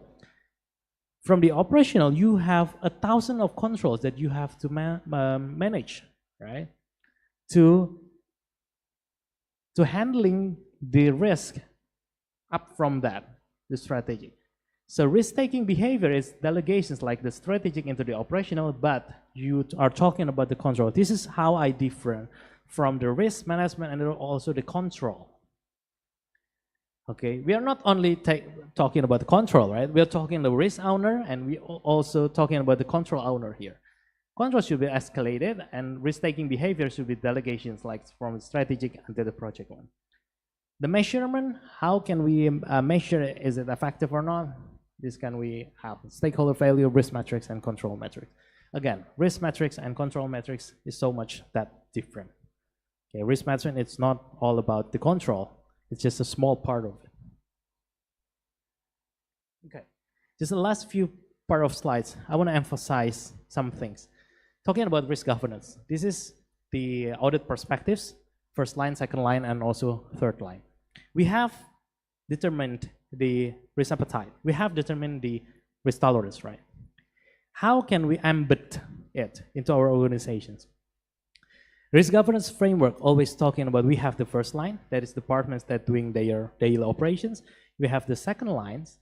that facilitates them to understand the IT, compliance, risk management, and so on. And the third line, we have the audit committee, okay? We have the audit to make sure, the assurance part, okay? So starting from this risk governance framework, we also have this kind of definitions. You need to have the risk strategy. What is risk strategy? The ability to determine whether you want to accept or not the risk. So you are talking the risk appetite here. Risk strategy, it needs to be understood by the three lines model here. That is the governance, that is the risk governance and management. So every single line here have to be understand what is the risk appetite, what is the threshold, what is the limit. Usually, second line is proposing the risk appetite and also risk tolerance to the board. Okay, if in the public sector, perhaps it's going to be the minister. Okay, but the first line, as you are doing your daily operations, you have to understand not only your appetite but threshold and also limit. We have those definitions. Threshold and limits is actually something that is below your appetite. Once you are crossing the limit, it means that you are in danger. We have those limits.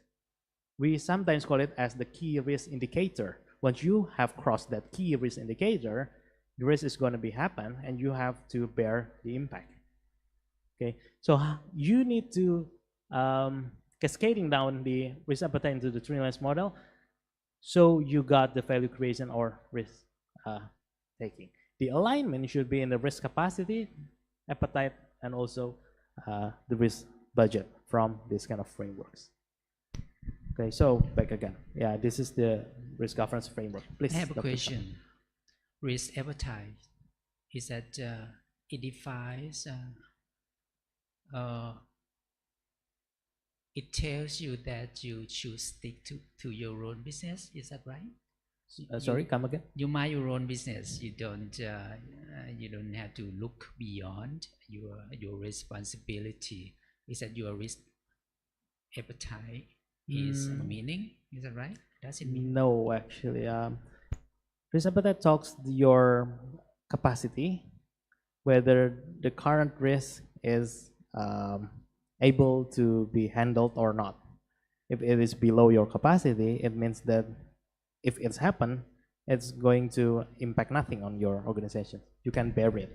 It's like your capability to manage the risk, yep. Right? It's not like responsibility, but the capability of your own to manage the risk. This is the meaning of the risk appetite.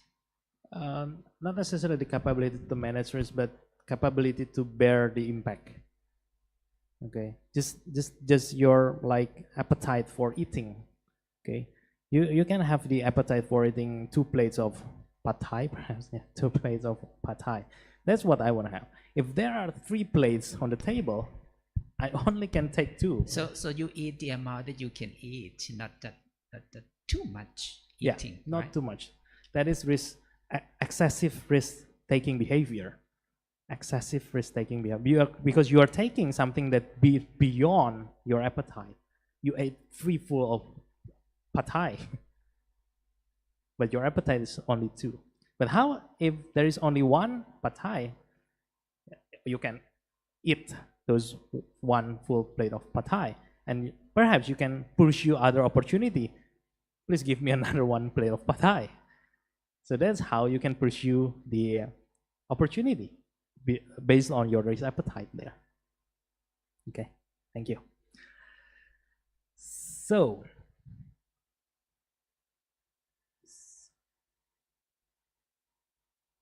one last slides, I think. The alignment of ERM. Dr. Chandran has said that we are talking about the visions, mission, values. How can we derive it down from the visions until, see, KPI, KR measures. This is how it relates. Visions, mission, values, going to be your goals, strategies, and objectives until you break it down to program, KPI, and KRI. In achieving those things, let's say the second, the 2 highest level of the objectives, you need to understand the risk philosophy and also the risk appetite. We are talking the capacity, risk capacity, and also organization capacity. But when we are talking more detail in the operational level, we are talking about risk tolerance and also risk limit, threshold limits. Okay, limit and thresholds can be differ in every department's sections. It depends on what is your objectives. So my message is you have to know the risk appetite level so that it can be your compass how to manage the risk. Okay, 3 key takeaways. If you are forgetting everything that I've said from the first sessions, you only need to remember this one. Whenever you take decisions, whenever you find a risk or doing the risk management, please remember, are we taking the right risk? It talks about risk owner. What is your objective? So what is risk related to the objective? Are we taking the right amount of risk? Talking about the risk appetite. Excessive risk-taking behavior, too much taking the risk. Or you are just in line with that. Last one is, do we have the right infrastructure or process to manage risk? Sometimes we are imagining that this world is ideal. We can do all the ideal risk management, the best informations. No, we have to consider the right infrastructure. That's what's about the risk culture. When you are starting small, like the risk maturity level is still on the 2 or level 3, that's okay. But you know where to go. Because you cannot imagine that I am the level 5, I have everything to execute, it will result in nothing because everybody will see that this is useless, this is just too much administrative and so. Again, are we taking the right risk? Are we taking the right amount of risk? And do we have the right infrastructure and process to manage risks? Okay, I think this is what I can share from my experience, from what we do in IRMA. Once again, thank you so much. I hope these sessions will be useful and insightful for you. Thank you so much. โอเคครับขอเสียงปรบมือด้วยนะครับครับ I see you have one more session right after the break. Yeah, after the break. Okay, Mr. talking Alvin. about pad thai, talking about nasi goreng, making us hungry, and it's about time for a quick break นะครับ Yeah. Perhaps a Q&A can be later after the break. Okay, โอเค that's okay. ครับก็เดี๋ยวเราขอพักพูดเรื่องอาหารเรื่องผัดไทยกันนะครับก็เดี๋ยวพักเบรกทานของว่างกันก่อนแล้วเดี๋ยวเรากลับมาอาจจะเริ่มด้วย Q&A สำหรับเซสชั่นช่วงเช้าก่อนก็ได้นะครับครับขอเรียนเชิญทุกท่านนะครับเบรกวางอยู่บริเวณด้านซ้ายของห้องนี้เมื่อออกประตูไปครับครับเรียนเชิญครับ ขอบคุณครับ ขอบคุณครับเดี๋ยว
think they are well presented. Okay. Right. ถ้าอย่างนั้นเดี๋ยวผมขอเชิญวิทยากรท่านต่อไปนะครับในพูดเรื่องของบุคลากรสมรรถนะแล้วก็วัฒนธรรมซึ่งจะอยู่เบื้องหลังของการขับเคลื่อนการบริหารจัดการความเสี่ยงนะครับAudi may I please invite you to deliver the next session on we talk about people, culture, and competence. All right. Yeah. That's okay.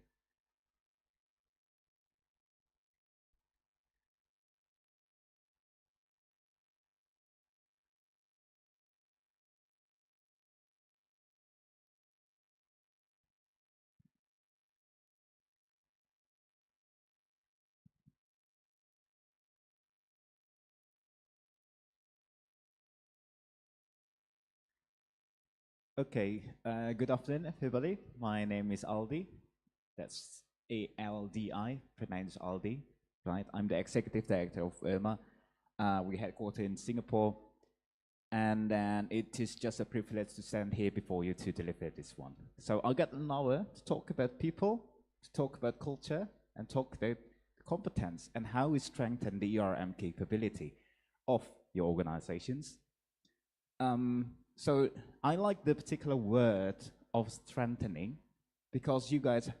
must already have the ERM capability existing right now. Whether you do it structurized, whether you do it ad hoc, whether you do it by intuitions, but you already got an ERM in your organizations. And how can we strengthen this capability? And that's a quite different word and a whole different concept with capability and also capacity, right? The capability is how well can you implement the ERM, the capacity, talking about the resources of the organizations. Right, so we're going to cover about the people, about the culture, and about the competence. It just bodes well for me. Maybe just a bit of a context here. My background was psychology, so I'm will be talking a lot more about the decision making, also the people, and how it relates, and how can it enhance strengthening the ERM overall. Right. Maybe just the first questions. What's the most dangerous risk in your organizations? What comes on top of your mind? Maybe people will think about cybersecurity risk. There's a lot of AI tools coming in. There's a lot of shadow IT practices in the organizations worldwide. Maybe supply chain disruptions. There's an external global geopolitical problems that we are having today in our world. Maybe that's what you thought as the most dangerous risk. Maybe that goes on the top risk of yours. But the thing that I want to highlight is the most dangerous risk in your organizations that no one actually talks about, or barely anybody talks about it. What is that? Before we go to the answer, right? So Ray has already introduced you about the enterprise risk management based on the ISO 31000. Why ISO 31000? Because ISO 31000 is international guidelines, international standards that being approved by a large number of the countries. And one of our chairmen of IRMA was sitting there representing our country when we're talking about the ISO 31000 back in the 2009, if I'm not mistaken, in Switzerland. So the ISO 31000 is exactly what Ray said. It's not a capability. It's not a variables that you can measure as an organization per se, right? So the competency is individual level. It is not necessarily in the organizational level, right? Because policies don't live in people, right? It lives in the organizations. So when we talk about people, the individual, every one of us, that's a human. Because remember, the very first thing when we came as a student, for example, entering a university, and we take a management class, for example. What's an organization? An organization is a group of people who share an objective. So it consists of people, it consists of us, it consists of us as a social being. And what does it mean for the enterprise-wide? How can this individual, if every individual is competent in doing risk management? So it goes like this. In the organizations, we have a group of people. The group of people, collectively, we can measure the competencies, and it will determine the overall organization's capability in managing risks. Because you know what? Every each of us have our own KPIs, right? As simple as that, as robust or complex the KPIs might be, but we do have a KPI. We do have a target every day we live. As simple as maybe in the daily life we get into the BTS and go over to the office, things like that. It's already KPI. And when we're talking about we have to reach certain numbers of the index of some financial gains, something like that. It's already a KPI. So everybody has their own KPIs. So that makes every one of you a risk manager. So in the organizations, we usually talk to the client. Everybody is a risk manager because risk management is everybody's business. Not only the risk management department. No. It's a big no. The risk management department can only facilitate or accommodate and create an effective environment to implementing the ERM. The ERM is actually implemented for those guys in the first line, in the field, out there. Those guys has to know their own risk because they actually the expert in their field, so they know their KPI. The risk management guys in the risk management department only knows how to make procedures, policies, maybe conducting a training, things like that. Right? So an organizations become proficient, become good in risk management when its people are. The collective competence of individuals across the organization determines the organization's overall capability to manage risk effectively. That's the philosophy that we have to take in, because that's true, and it's never be an ISO 31001. If there's an ISO 31001, that's a typo. Okay? Right, moving on. This is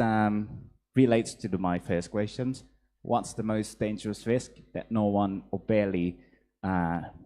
talks about in the organizations? It's actually the culture. So what we usually address is for the unseen enemy. So you cannot really see it, but it's there. The culture as a silent saboteur. Let's see, this is the tip of the iceberg, right? The first one is usually when you come to the organizations, usually we had client coming in and we talk to them. It's just quite obvious. You can see it, right? The scene, we call it, the observable events. So what's on the surface? You can touch the problem, right? You can see it, you can hear it, everybody talks about it. So for example, a financial loss in organizations, there's just a massive set of communications going on for talking about the financial loss. If it's already occurring, or accidents, health and safety accidents, complaints, things like that, it's just obvious, and you can definitely hear it when you came in to the boardroom meeting. It's just obvious, everybody addressed it. The second one, what we call it the in-between, it's just a bit under. It talking about the signals, the symptoms, and also the emerging signals or the warning indicators, right? For example, the near misses, why it got into the near misses list in the first place, why is it not solved earlier, the delays in reporting, so you might find a gap in the SOPs,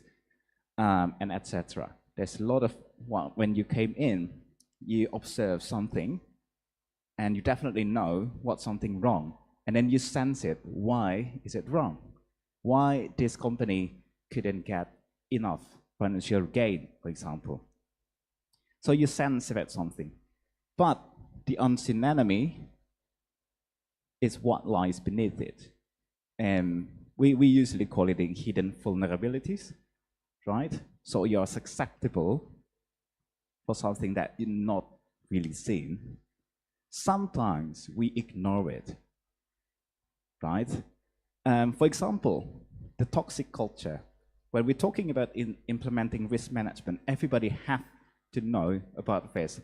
Like Ray already said it, everybody have to talk in the same sort of language when we're talking about enterprise risk management. Why? Because everybody is risk managers. So when, for example, a toxic culture could be there's no enough buy-in from the leadership upstairs. So the first line already do pretty much a great job, but the leaders upstairs didn't really care about it. There's a sense of a leadership that is lacking, and that could create a toxic culture. Or in organizations, everybody knows doing risk management is good for business, right? We don't have to talk about it. But when we do implement risk management, we just feel reluctant to do it. Many in our clients, there's a problem for the second line, for the risk management unit. Those guys have like the perfect systems and also the perfect programs to introduce, to socialize about risk management. But the people that should be the risk owners in the first liners, they just feel reluctant to do it. They just feel this is just an addition to the many jobs I already have. So that's a feel of that.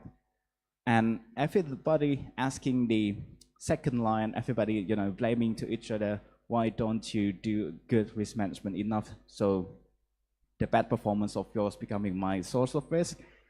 things like that, and it could lead into a poor governance. So there's no clear definitions about the accountabilities and responsibilities in managing risk, because you cannot say in an organization-wide, I don't know about risk management, because you already got your KPIs. So the KPIs, there's the risk entails, and you got to manage those risks. And you are accountable, right, to a certain extent about those risks. Because remember, organizations, private, public, institutions, what have you, everything about it, it's a group of people share the common objective. So everything that you do is actually relates to that vision, to that missions of the organizations of yours. So the lack of ownership, poor governance, toxic cultures, that's usually what we call it as the unseen enemy. It could sabotage you in the long run.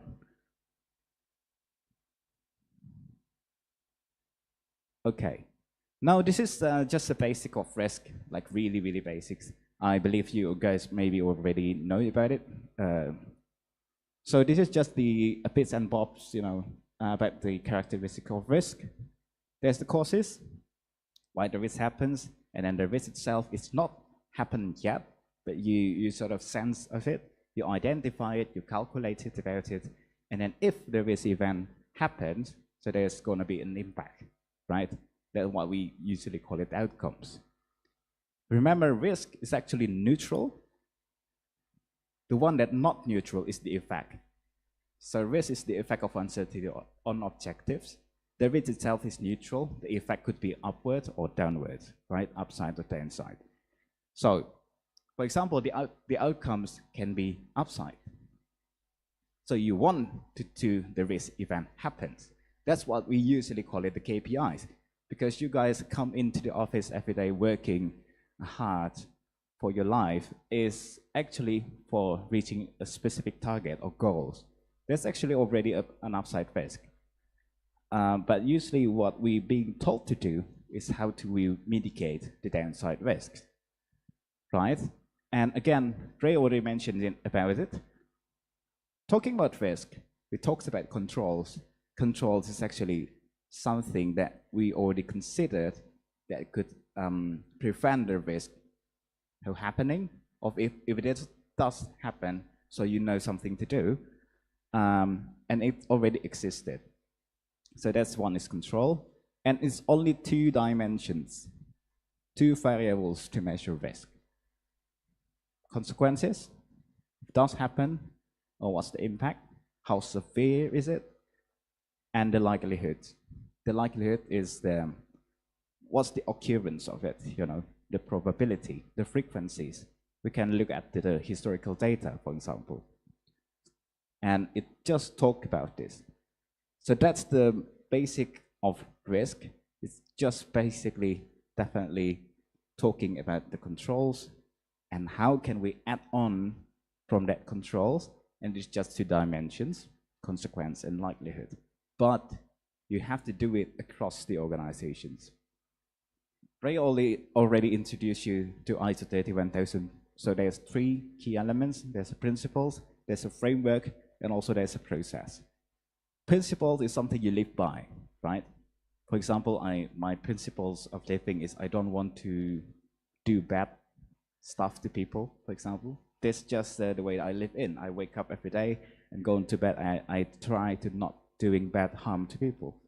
So that's the same thing with the risk management principles. When you do risk management, when you think about it, when you make or develop your procedures, you think of those key principles. But the one that I want to talk about is the framework. So every organization has to have one particular framework to be, the main reference throughout the enterprise. If you got 2 frameworks in place, people got confused, right? So you have to have one foundational framework for throughout the organizations. And when we talk about risk management process, so every identified risk has to be processed. And for example, in organizations have 10,000 of risk, so you have to have a process, a risk management process for those 10,000 risks. So it just seems quite impossible, right, to do it. But in fact, it is possible, no matter how complex is it, because it can be what Ray already introduced you, from cascading it down and escalating it up. So there's what we call it the categorizations of risk. So on the top, you can only for example, 10 or 8 top risk, but down there, it has to be filtered down to the lowest level of the organizations, right? Because every risk you identify has to be processed. As otherwise, you guys have already taken a uncalculated risk. That's the most dangerous one. Okay. Algie, I have a question. It's about human resource management. If you say that, human or people work in the organization are the causes of all the risks, have you ever thought of that? Because toxic people can lead to toxic environment in the organization. Yeah. Can we identify the human resources as one of the risk management as well? And in order to mitigate the risk, how do we manage with those people with toxic or with the capability of creating this toxic environment within the organization? Okay, thank you for the questions. That's very real. Fire, okay, don't be too harsh, sir. Yeah, firing them is one of the way, the easiest way, but sometimes it is expensive. But I would say it starts from the top, actually. Whether you like it or not, we live in the face culture, right? In the high context culture. All of us here are Asians, so Asians really have a different sort of culture with the Anglo-Saxons and the Caucasians, for example. Those guys be too direct. So everything has to be start from the top. I would say yes. There's a tool for that. You can filter which people are toxic. And we have to define what toxic is at the first place first, and in what context. And it's actually the other way around. instead of only identifying the toxic people, we identify the good people. We call it the risk champion. So those champions will guide you to bring you to the top.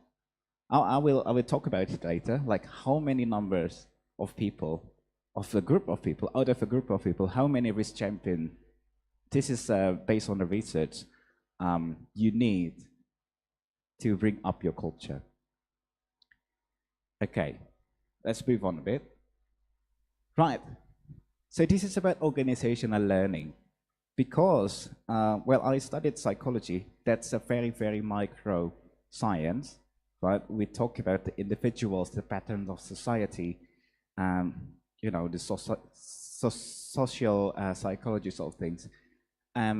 It's super related when we're talking about risk management, because in fact, apparently, risk management is also a very micro science. I would argue for that, because risk management, everybody is a risk manager, everybody have to have a knowledge about risk management, how to do risk management, how to identify, how to sense it, how to calculate it and everything. So the organizational learning has to be like massive, right? Throughout the enterprise, everybody has to know about it. Everybody has to talk in the same sort of language when it comes to risk. Everybody have to have an alignment in terms of approaching the enterprise risk management implementations. So this is the 4I framework. I don't know if you guys ever heard about it.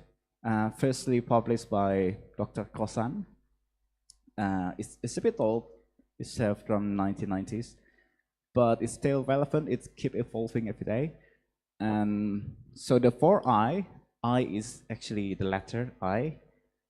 The first I, intuition, intuiting. So you're making sense of something, interpreting, interpretation, integrating, integrations, and institutionalization. For the intuiting, for example, each individuals in organizations must have their own thinking, right? When you come into the environment, come in, for example, in this room, maybe you sense something, you look around,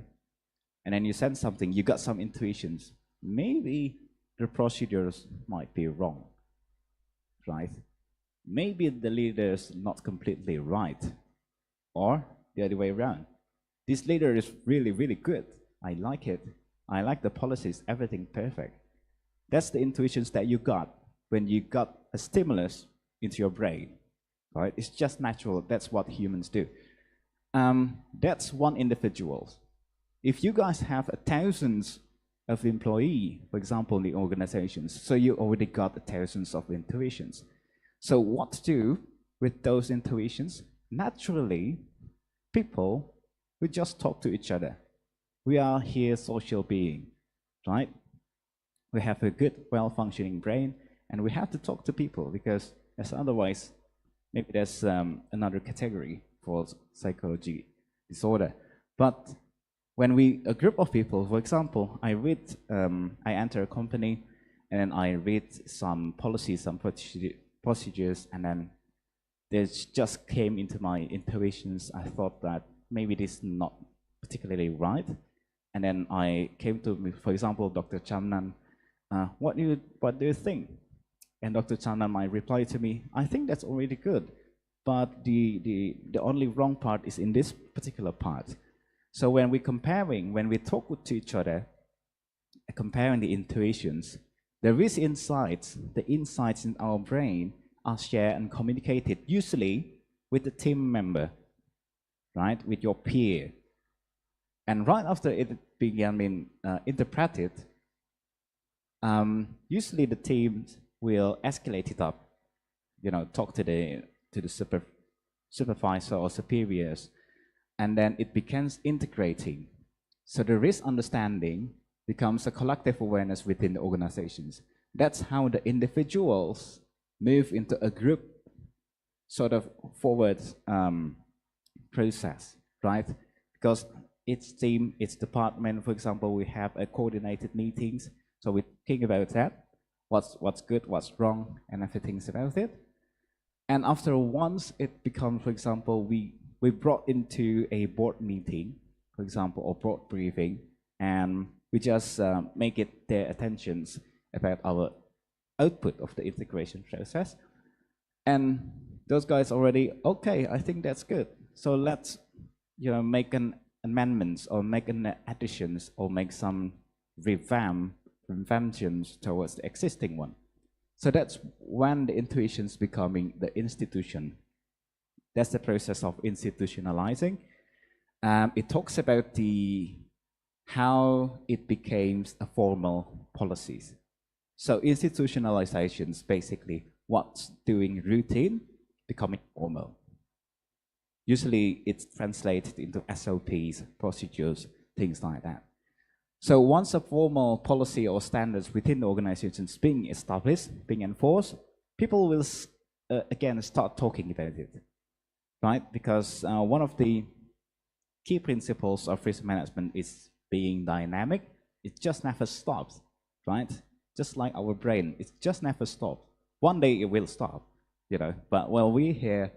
everything, we just think about it, we talk to each other, and that's the thing about risk management. Everybody has to be talking about it, actually, for better or worse, right? Because when you think about it, when you talk about it, you think about it. So how can we make this 4I into, into a living thing, into a living action? This is just theories, right? So we have another framework that's more practical. This is the foundational, conceptual foundations. Okay. Right, maybe before that, sorry. Okay. Usually we're conducting a training like this, a formal, you send people off to some classes to learn about risk management, how important this is, how, urgent for company in the first place. So I want to talk about the leaky learning pipeline. It is true, and it is very, very a right move to send people off to a training class, training sessions, a workshop, things like that. Yeah, but learning, not necessarily the same with learning, right? Yeah. I'm sorry. Go ahead. For interrupting. Please go back to the previous slide, please. This one? Okay, I have a question for feed forwarding. If the individual input the data into the whole process, how do we ensure that the data will not be mutated in every single step because I would say that data is a question or a problem that an individual in the organization input to the system in order to for them to be heard. Right. At the end of the day, at the far right of the feed forwarding is like at the top of the organization, so that data input from the individual problem will not become something else. How do we ensure that the problem will stay or will get answered at the top of the line of the management line? Right. Okay. Very good questions, and that's usually a problem in the organization. And the individual need a feedback from the top of the line as well, in order to make the whole process going. Right. Okay. Good question. It really depends on the organizations how they they approach the people. Are they like very, very strict discipline, or are they loose? But I would answer regarding data, like how we collect the data. So if you guys remember the very basic law of management is the input, process, and then the output, right? So the input, for example, the data, the output, for example, the feedback, right? Or the actions, or something like that. But the things that Dr. Chandran said over here is actually the throughputs. That's right in the middle, right in the process. So For example, we got some data, and then how can we make sure it is not,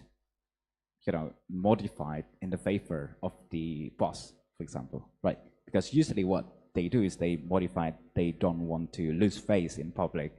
They don't want to lose face in the paper. So again, that's the basic of culture. But I would say risk management can never be happening without the help of technology, that's for sure.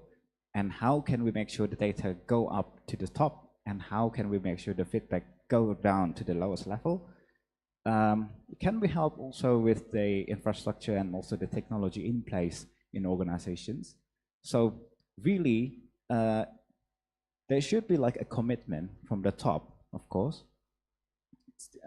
that we want to be better in risk management or in overall.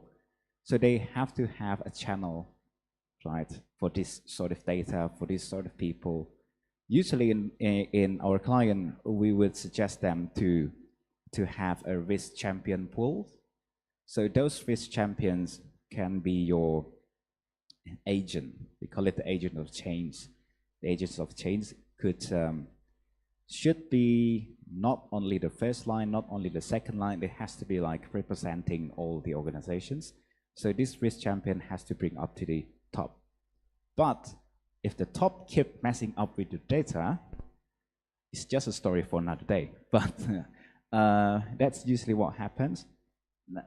But basically what it means, the organization, well, I would say they're not ready to be, to strengthen their ERM capability at the first place, because maybe those guys just want to, to go home with the big checks, right? So yeah, that's a cultural problem, I would say. Okay, let me come back to this learning is not equal to training, because this is, we offer certification, we offer training, we offer assurance services, right? So there's a lot of things that we just come into a disappointment to a company that just training for one day, for example, and they just go home and forget about everything. So it's just a shame. So this is what you hope for. You've got yourself a training event, and then from the training event, you got your knowledge acquired, right, to the participants,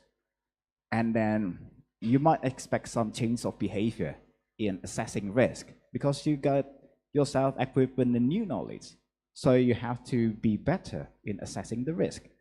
And with the change of behavior to be better, quote unquote, so there might be a slight or massive organizational change, ultimately. But here's what usually happens. Most organizations invest in training, but very few create a learning environment. Training can be both. It can be one time, it's easy. And maybe you report in your paper, yes, I've done this. That's one checklist, check. Conformity, yeah. But as a training provider, we are very much disappointed if you do that, because the things about training is just one-time sort of things, right? Well, you can make a whole year out of it, but what's the point if you don't have a good learning environment? You have to have a pool of people talking about it, sharing about it, socializing about it, so there's a feedback loops within yourself. If the training providers, for example, from external, like us, we don't really expect to be, you guys return to us and then we deliver the same training all over again. It means that you don't have to create, you haven't created the perfect learning environments, because it has to be self-sustained. It has to be like being talking a lot in the feedback loops. Out of the feedback loops, out of the thousands of bad feedback, you only need like one good feedback, right? To be an insight and then to be institutionalized at the end of the day. So what happened is the knowledge is not retained, it is not applied, maybe in a short period of time, maybe just 2 months, and then you guys stop because the leaders don't see, so why should I?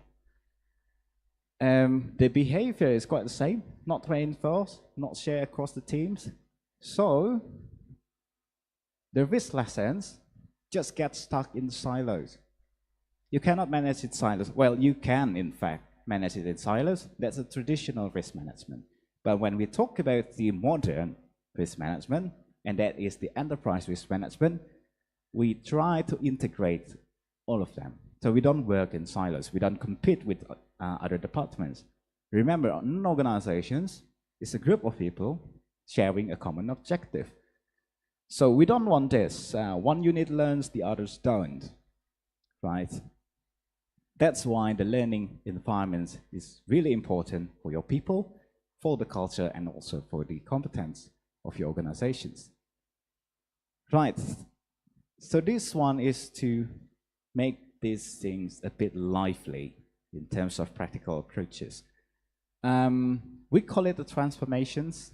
We also deal with some clients. So usually especially in the private sectors, they just separate the risk management unit, risk management functions. Those guys are the serious guy usually. And they're also a fun, creative sort of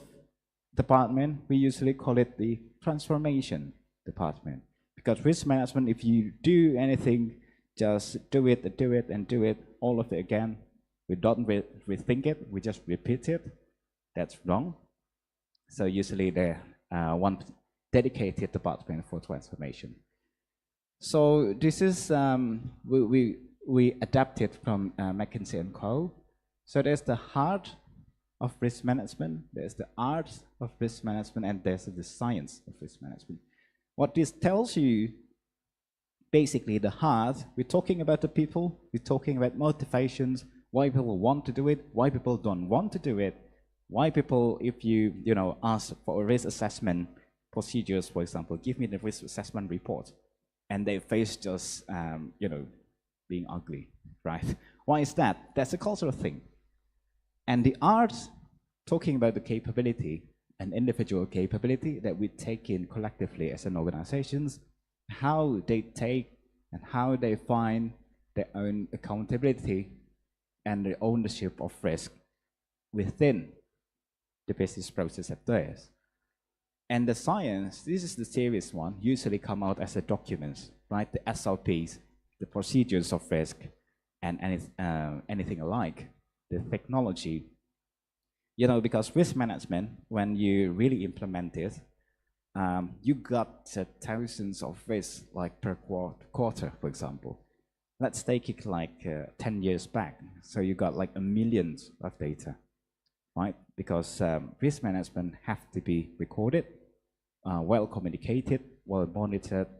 and everything like that. So it's just, I would say it's quite impossible without the help of technology, right? It could start small, like a simple Excel or something, but if you have like an in-house applications design specifically for your organizations to manage risk, that literally could help organizations to make risk-based decision-making faster and also more accurate. So what's the true capability? You got people who care actually about it, and you got the culture that enabling it, and you got the system that supports. If you only have one, right, for example, out of 3, you only have the people who care, the culture doesn't enable, the people leave the company, perhaps, or the character in the people dies. You only got a very good system in place. You can have like the best risk management system in the whole world implemented in your particular system, but nobody cares about it. The leader doesn't buy it. So everything just remains formalities, right? Everything you just do it because you have to do it without knowing the reasoning behind it. Is it right? No, that is wrong. Ideally, you got 3 of them, but to start small, usually organizations have already implemented the system that supports. You got some policies in place. You got some Excel sheets in place, right? That's already a system. So the homework are the people and also the capability that make the culture that enabling for you to be better. Okay, this is just I want to share with you a strategy house in capability building framework. So I'll talk a lot of abstract things, right? You might find it very, very qualitative sort of approach. So we help some organizations in developing and in transforming in terms of risk culture. I think the most recent one, we help a holding company in Indonesia that handles all the airports in Indonesia. I think that like 37 airports or something. So how we transform it and how we transform into a strategic document, into a real thing, not only talking, right? We can just separate the dimensions and things like that, set some variables, and then we got ourselves something like this. That's what we call it a strategy house for capability building framework. And that's only an example, right? Because risk management, the approach, all of your methodologies has to be customized, has to be tailored to your particular organizations, has to be tailored to your particular audience, right, in the organizations. So again, risk management is the effect of uncertainty on objective. So we are really an objective-centric sort of approach when we're talking about risk. So definitely we start with the objectives, and then we set the foundations and start beginning to working inward until we set specific activities that can be done in a certain period of times. And I want to highlight this particular enabler sort of elements. So what we believe is that, and I hope you believe it too, you can only manage something that you can measure, right? You can come to me, the client came to me, I want this, I want that, sir. And the counter question is how you measure it, right? Just talking about data. I really believe in the data-driven sort of activities and approach in quite everything, because otherwise it's just my words against yours, right? If you don't have data to be approved, you don't have data to support your argument. So particularly in the quantitative risk, the quantifications of risk is really, really important. That's what when we're talking about the data. Yes, we do have a qualitative approach as well. Those methodologies are also good and scientific, that's okay. But we do have to have the quantitative one. You can set up the initiatives and you can have the quantifications out of it. You can make it by yourself, or there's a lot of index. I don't know if it is Thailand, there's a national index for risk management, but in some countries in Southeast Asia, we do have a risk management maturity index, for example. So you can use the one that's existing, or there's just so much out there, you can just see it. But it is a wrong move to do if you don't know how to measure it. It means it's just ad hoc, it's just one time. It's just cool for one time, right? So you have to measure it. Right. This is the point that I want to make, that not all risk. So basically what you do every day coming into your work, doing and trying to achieve the KPIs, basically you're taking some risk, right? As otherwise you just sit home back and watch some Netflix maybe. So the risk-taking behavior, what we're going to talk about. The curve of culture and capability. So we can look at the graph on the left-hand side. There's the return risk. So what this basically means is the risk with the absolute return. And there's a very much linear line going up. So usually there's a quote, high risk, high gain, you know, high risk, high return. Well, yeah, that is good for a quote. But in a real life, we don't live in the linear sort of world, right? That's the very much same case when we talk about risk management. So it is not a risk and absolute return. It's a risk and relative return. It should be a sort of parabolic sort of graph, because I know there's a lot of universities professionals over here. So maybe you already know about the law of diminishing return. When it goes up, up, up, and up, there's one time that it's just slowing down and reaches the peak and then goes like that. That's the law of diminishing return. That's quite the same thing when we're talking about risk, right? For example, going upwards is the risk management maturity index that I just talked about, right? The index usually goes like 1 is bad, 5 is perfect, okay? So you start from 0, for example, without insufficient risk-taking behavior. You try this, you try those, you manage to, you know, operate it well one time and then try it another time and try to be that to be formalized. And then you reach the peak or the summit, or usually what we call it is a tipping point. This is the top of the hill as an optimal risk-taking, right, in the zone 2. And then after that, you will have a negative returns.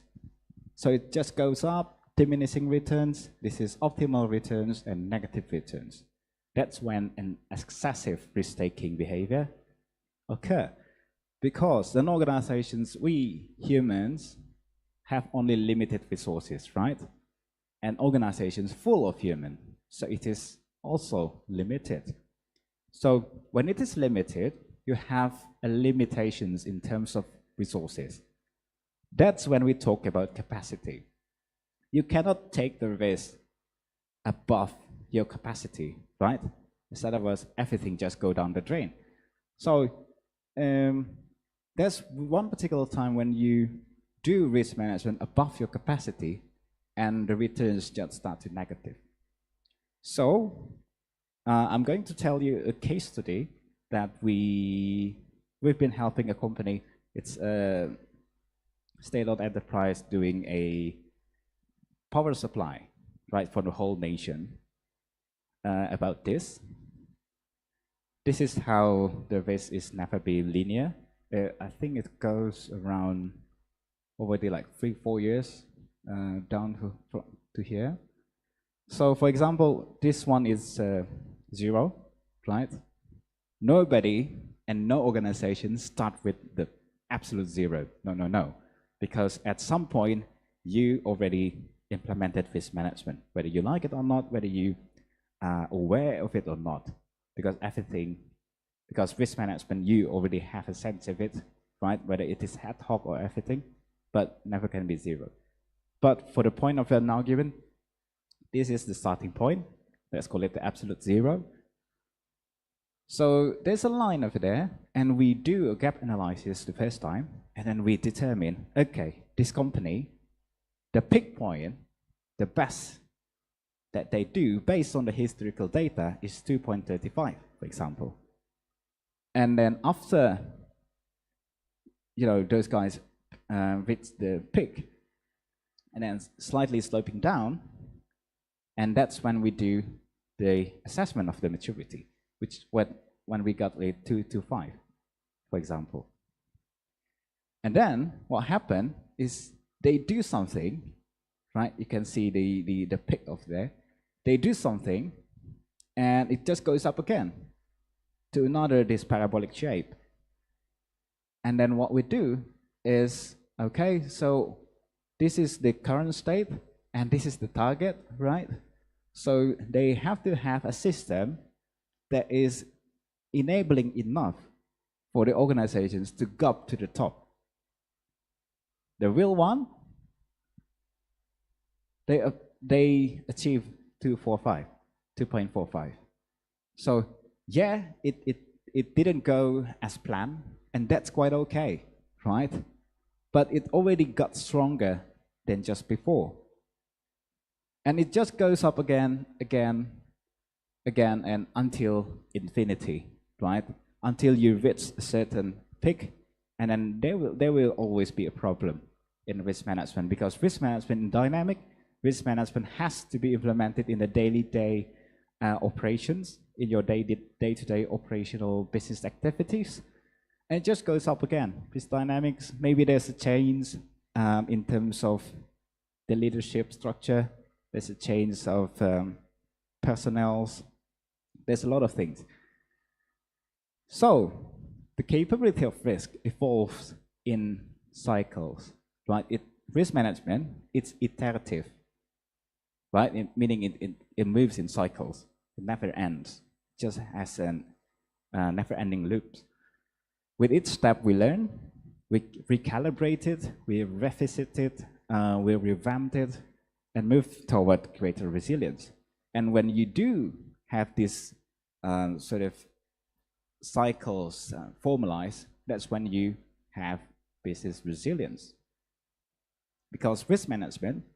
directly correlates with the business resilience of the business.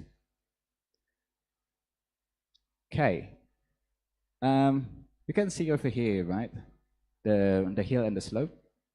So let's just try to zoom in a bit. This is the line, and this is your current state,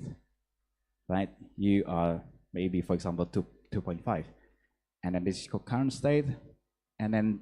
this is the system state. So you make your effort to have a system state to make it to the top, and that particular top is what we call a tipping point. And the tipping point is when you try to push over the hill and the ball will go somewhere and stronger than the current state. That's when the new state comes. So the new states may not be as ideal as the planning goal, may not be as good as the system state is ready for, but it's the fourth, safe to speak up environments. This is the most important one in my opinion, because usually when there's a board meeting and you report too many risks, it just doesn't seem good, isn't it? Well, ideally speaking, it shouldn't be like that at all, because risk management, what you do is actually to help the organizations not pinpoint what's wrong in my process. No. It's a big no. So we have to create an environment from the top-down approach to make a safe to speak up environment. So people could speak on risk. People could consult about it. Like, what is it? Why did this particular project didn't go well and everything like that? And for this tipping point, it actually relates to Dr. Chamnan's earlier questions, right, about the culture. I already mentioned a bit about risk champion. This is when we can calculate actually how many risk champions your organization needs. Quick answer, 25%, based on some research. It's already proven. So the research shows 25% of a group, those 25% of people within the group could influence the whole group. The dangers are it works both ways, right? If you guys have 25% toxic people, you got toxic culture. If you have 25% good people, good risk champion, so you might have a good risk management culture as well. So for example, if we have a group of 10 people, let's say, maybe you don't have enough resources to handle all those 10 people. So what you do, handle just 25% of them, right? Just handle 3 or 4 of them and make the 3 or 4 of them talk to each other, and what we call it a social contagion in terms of good risk management practices. And that's usually what the company, especially in the banking or the financial services, usually do. They determine the number of risk champions the organization needs from its department. So from its department, for example, got a 50, so 25% of them becoming the risk champion, becoming the risk champion, something like that. Not everybody can be the risk champion because they will be the ambassador for good risk management practice. So you have to have a fit and proper test. But this is just the theory and it's already proven. Right, just 2 more slides. Risk culture, it is hard, everybody. Not all can do it. Definitely cannot be a one-time sort of thing. So you have to build it one at a time. Okay? It could take a company like 10 years, for example, 5 years to do transformations, the complete risk management culture sort of shifting. But you have to,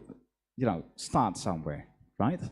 It's not a way to just be the guy in the room talking a lot without doing action. And we don't want to do that. You can start really small to be able to speak up on risk on a board meeting, for example, or a manager meeting. Just speak up on your risk. Just make a risk in their agenda. But let's talk about the risk of this initiative. Let's talk about the feasibility of project risk management based on the risk and everything like that. And it can just ripple because the culture, whether you like it or not, whether you intervene or not, they are there. It's just like spiraling around, just like the ripple effect. When you do something about it, it just ripples around, right? So what you can do is you can cultivate it. You take something out of it. You cannot necessarily make culture because it's already there, it's already existed, and it's just dynamic like every day. So what can you do is to cultivate, to do something about the ripple effect. Speak up on risk, maybe influencing the peers, and just goes and on and on and on and on to the ripple effects, and finally shaping a risk leadership behaviors at the end of the day. So when you come home today, I want you to ask yourself, ask your team, what ripple will you start today? Just one decision at a time. Right, this is the key takeaways about the strengthening ERM capability, about people, culture, and competence. The first point, people are the heart, everybody. They are the heart, they are the doers, they are the thinkers, they are everything about the organizations. So they are the heart of ERM. So capability starts with the mindset, right? And the ownership, the ability to take the ownership of risk. Culture, it is not what's written. You can have a perfect procedures for risk management without good culture in place, without good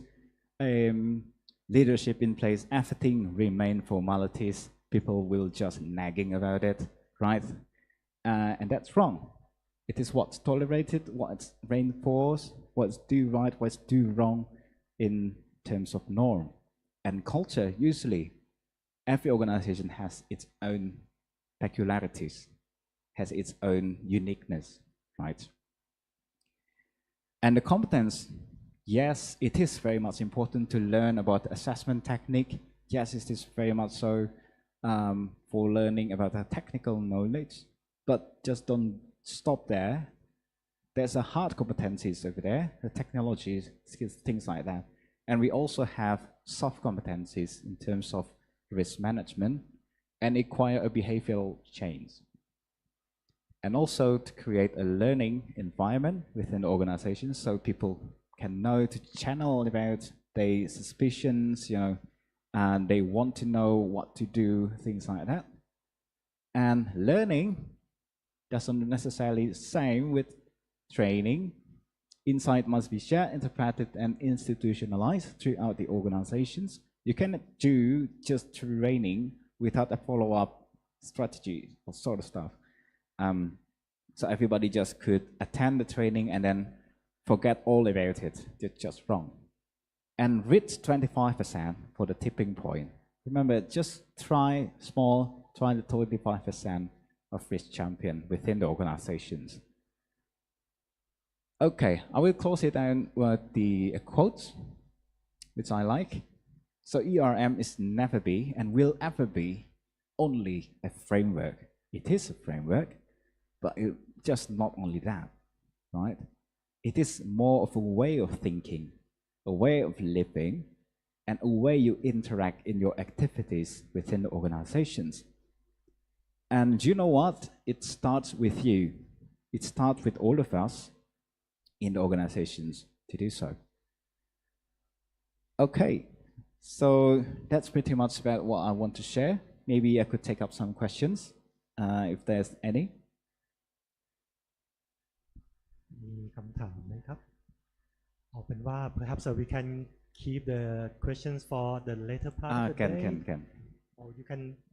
จะสามารถเขียนเป็นภาษาไทยหรือภาษาอังกฤษก็ได้ครับ Yeah, they can give a written. They can write the questions and pass it on to us for you to answer. Okay, will do. Later stage. Okay ครับ Yeah. Okay. Alright, thank you. so much. ขอเสียงปรบมือให้กับคุณโอเคครับเราพูดถึงกรอบแนวความคิดไปแล้วต่อไปเรามาดูเรื่องของการนำการจัดบริหารความเสี่ยงนะครับมาประยุกต์ใช้ในโครงการวิจัยและพัฒนานะครับที่เป็นด้านเทคโนโลยีของสทป.บ้างนะครับจากโครงการที่ได้จบสิ้นไปแล้วนะครับว่าเรามีบทเรียนจากการทำ risk management ใน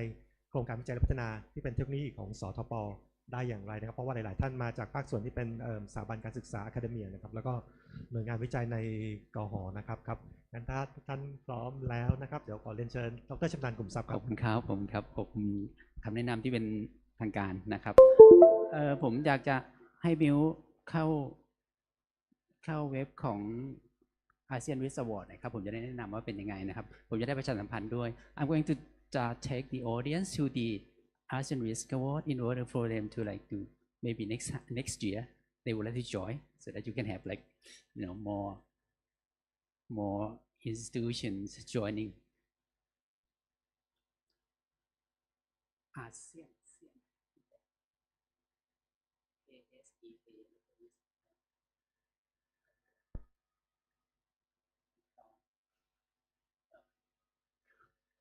นี่เป็นงานที่ทางมาจัดนะครับอย่างปีนี้นะครับปีนี้ก็เพิ่งจัดไป just happened a few days ago right last week click see all winners นี่เป็นกิจกรรมที่เขาจัดเพราะว่าหลังจากที่มีการเขาพยายาม educate แล้วก็อะไรเกี่ยวกับเรื่อง risk management เขาก็ยัง recognize หน่วยงานที่มีก็เลยมีการ practice risk management ในองค์กรนะครับอย่างปีนี้นะครับก็จะมีหน่วยงานต่างๆก็จะมี category นะครับถ้าหน่วยงานท่านสนใจสามารถเข้าไปร่วมส่งผลงานตัวเองเข้าประกวดนะครับอย่างของประเทศเรานะครับปีนี้ก็จะมี risk innovation technology ซึ่งการไฟฟ้านครหลวงและ Metropolitan Electricity Organization Authority of Thailand one year ใช่ครับแล้วก็จะมี Asset World they are the runner up นี่จะเป็นเวทีที่ทางมาrecognize การที่หน่วยงาน practice หน่วยงานเป็น just only public sectors right or private sectors can join the event or open ซึ่งทุกหน่วยงานสามารถเข้าร่วมงานได้แล้วก็การไฟฟ้านครหลวงจะค่อนข้างรับรางวัลบ่อยมากนะครับก็ประชาสัมพันธ์เผื่อว่าหน่วยงานของทุกท่านจะอยากจะนำการทำ risk management ในองค์กรนะครับเข้ามาประชาสัมพันธ์เข้าไปร่วมการแข่งขันในระดับอาเซียนเพราะว่านี่จะเปิดเฉพาะอาเซียน10 ประเทศนะครับเข้าร่วมนะครับ so I need to speak in Thai okay with you guys ไปที่หน้าสุดท้ายเลยครับเป็น take away นะครับผมไปที่หน้าสุดท้ายเลยนะครับหน้าสุดท้ายที่ผมจะมี QR code ให้ท่านได้ดาวน์โหลดได้ access เข้าไปยังบทความที่ผมเขียนขึ้นเป็นภาษาไทยนะครับท่านสามารถที่จะ access เข้าไปได้นะครับเพราะว่าผมจะมีเวลาประมาณ10 นาทีด้วยกันในการไปอย่างรวดเร็วนะครับท่านสามารถที่จะ access แล้วก็นำ paper ผมเนี่ยไปนั้นได้นะครับไปที่หน้า 1เลยหน้าแรกสถาบันนะครับเป็นสถาบันที่มีวัตถุประสงค์อันดับแรกเลยในเรื่องของการศึกษาค้นคว้าและวิจัยนะครับแต่ว่า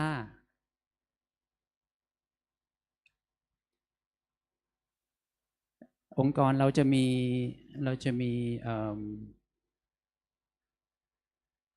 มีวิชั่นของเราคือเราต้องการเป็นหนึ่งในอาเซียนในเรื่องของการวิจัยและพัฒนาเทคโนโลยีป้องกันประเทศนะครับเสร็จแล้วเนี่ยเราก็จะมีการยกระดับจากพระราชบัญญัติองค์การมหาชนกลายเป็นพระราชบัญญัติองค์การมหาชนที่มีงานเฉพาะนะครับก็คือตรงนี้นะครับซึ่งเป็นเหตุผลว่าทำไมนะครับสถาบันถึงจะต้องมีพรบเทคโนโลยีป้องกันประเทศปี 2562 เนื่องจากว่าปัญหาก็คือว่าเราวิจัยแล้วไม่สามารถที่จะเอาไปเข้าสู่กระบวนการในเชิงพาณิชย์ได้นะครับเพราะว่าติดขัดกระบวนการต่างๆนะครับผมก็เลยแคปเจอร์สิ่งตัวนี้มาจากพระราชกิจจานุเบกษาในหน้าสุดท้ายนะครับถ้าท่านสามารถเข้า Google ดู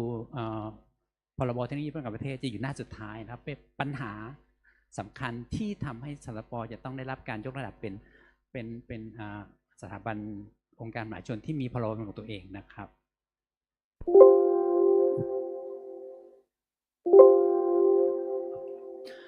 ผมจะไปเร็วๆนะครับผมมีเนื้อหาทั้งหมด6หัวข้อด้วยกันนะครับผมจะนำประสบการณ์ส่วนตัวนะครับเข้ามาผสมผสานกับในเรื่องของงานวิจัยและพัฒนาที่สทป.สามารถที่จะใช้ขีดความสามารถในการวิจัยและพัฒนาช่วยลดปัญหาความเสี่ยงที่เกิดขึ้นในองค์กรเนื่องจากว่าองค์กรของเราเนี่ยจะมีวัตถุประสงค์ต่างๆที่เกิดขึ้นเพราะวัตถุประสงค์ขององค์กรเนี่ยก็จะสอดคล้องกับที่วิทยากรจากมาพูดไว้ว่าความเสี่ยงจะเกิดจากวัตถุประสงค์ที่เราไม่สามารถที่จะดำเนินการตามวัตถุประสงค์ได้นะครับแล้วก็ผมจะพูดถึงว่าผมมีบทบาทในลักษณะความเป็นผู้นำยังไงในการนำ risk management เข้ามา apply กับเรื่องของการบริหารโครงการวิจัยและพัฒนาของผมนะครับรวมถึงเมื่อดำเนินการแล้วเนี่ยนะครับผมสามารถที่จะนำความรู้ต่างๆทางด้าน risk management เนี่ยเข้ามาสอดแทรกเข้าไปในการปฏิบัติงานหรือว่าการบริหารความเสี่ยงในองค์กรได้ยังไงนะครับรวมถึงนะครับผมวางแผนยังไงดำเนินการยังไงแล้วพัฒนายังไงให้ risk management เนี่ยสามารถที่จะเข้ามา flourish หรือว่าเข้ามาเจริญเติบโตในสทป.แล้วก็ใน stakeholder ที่เกี่ยวข้องในสทป.ได้นะครับอันแรกเลยนะครับผมพูดถึงภาระหน้าที่ที่รับผิดชอบนะสทป.เรามีวัตถุประสงค์ในการก่อตั้งองค์กรเพื่อที่จะวิจัยและพัฒนารวมถึงการประสานงานประสานคนร่วมมือแล้วก็สร้างองค์ความรู้ที่เกิดขึ้นนะครับแต่ว่านะครับประจวบกับว่าองค์กรของเราเนี่ยจะได้รับงบประมาณที่ลดลงนะครับผมเชื่อว่าภายหลังโควิด-19 เนี่ยจะทุกองค์กรจะได้รับผลกระทบหมดเลยนะครับแต่ว่าเนื่องจากว่าเราเป็นสถาบันที่ทำวิจัยและพัฒนานะครับในการวิจัยและพัฒนาเนี่ยนอกเหนือจากเราต้องรอรับงบประมาณสนับสนุนจากสำนักงบประมาณเราสามารถที่จะใช้ขีดความสามารถของเราเนี่ยนะครับในการไปเสาะแสวงหาแหล่งทุนในการทำงานได้นะครับผมก็เลยใช้ขีดความสามารถตรงนี้นะครับในการใช้เทคโนโลยีที่มีแล้วน่าจะเข้าไปช่วยแก้ปัญหาที่เกิดขึ้นเนี่ยเราสามารถที่จะนำมาดราฟนำความรู้องค์ความรู้ต่างๆที่มีเนี่ยมันมาดราฟเป็นข้อเสนอโครงการเพื่อขอรับเงินสนับสนุนแล้วก็เอาเงินนั้นนะครับมาบริหารงานเพื่อให้บรรลุวัตถุประสงค์ของหน่วยงานที่ผมดูแลอยู่ในปัจจุบันเป็นเรื่องของการถ่ายทอดองค์ความรู้นะครับและก็เผยแพร่ด้วยนะครับเพราะถ้าไม่มีเงินเพราะว่าเราถูกตัดงบประมาณเราไม่สามารถที่ไปเผยแพร่อะไรต่างๆได้ไม่สามารถที่ไปไขว่คว้าหาความรู้แล้วเอาความรู้นะครับไปสร้างเสริมอะไรต่างๆเพื่อที่จะก่อให้เกิดกิจกรรมเพื่อไปหล่อเลี้ยงวัตถุประสงค์องค์กรได้เป็นปัญหาที่จะต้องหาทางแก้ไขผมก็หาทางแก้ไขได้ด้วยการสร้างโครงการวิจัยขึ้นนะครับอย่างที่ผมเรียนนะครับ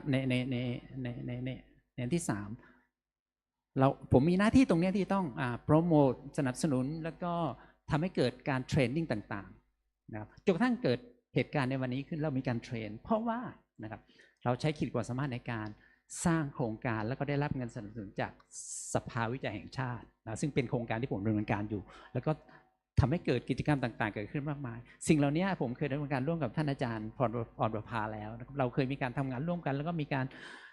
นำหน่วยต่างๆที่เกี่ยวข้องเข้ามาร่วมในงานวิจัยในกิจกรรมของเรานะเป็นการสร้างเครือข่ายอีกอย่างหนึ่งแล้วก็สามารถที่จะนำความรู้ที่เรามีเนี่ยถ่ายทอดหรือว่า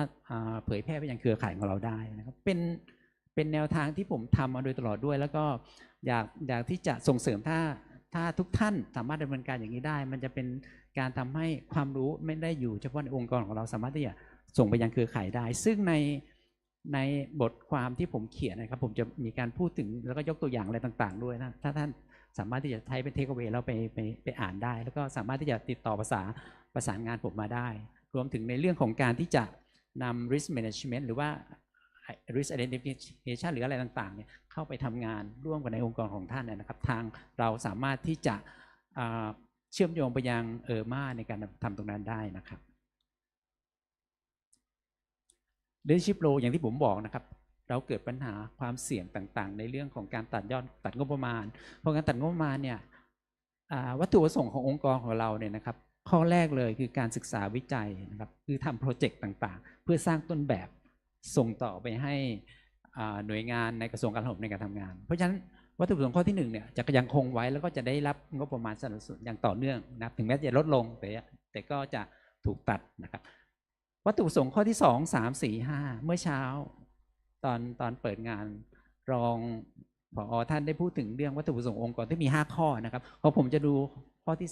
3และข้อที่4เรื่องของส่งเสริมและสนับสนุนการวิจัยและพัฒนาการค้นคว้าต่างๆผมไม่มีเงินมาทำตรงนี้เพราะถ้าไม่มีเงินผมงอมืองอเท้าไม่สามารถที่จะทำอะไรต่างๆได้ผมก็ไม่สามารถที่จะไปตอบโจทย์ตรงนี้ได้มันก็เป็นความเสี่ยงที่ผมไม่สามารถที่จะaccomplish หรือว่า achieve objective ขององค์กรได้เพราะ objective ขององค์กรที่ว่าเนี่ยก็เชื่อมโยงไปยัง KPI ต่างๆที่สถาบันจะต้องทำได้จะต้องทำด้วยเพราะฉะนั้นถ้าไม่หาเงินมาทำก็ไม่มีกิจกรรมหลายๆกิจกรรมที่ต้องทำเนี่ยมันต้องใช้งบประมาณในการทำนะครับขีดความสามารถในการสร้างข้อเสนอโครงการเพื่อทำงานเพื่อหาเงินมาทำงานนั่นแหละเป็นสิ่งที่ผมอยากที่จะนำเสนอแล้วก็เรียนทุกท่านว่า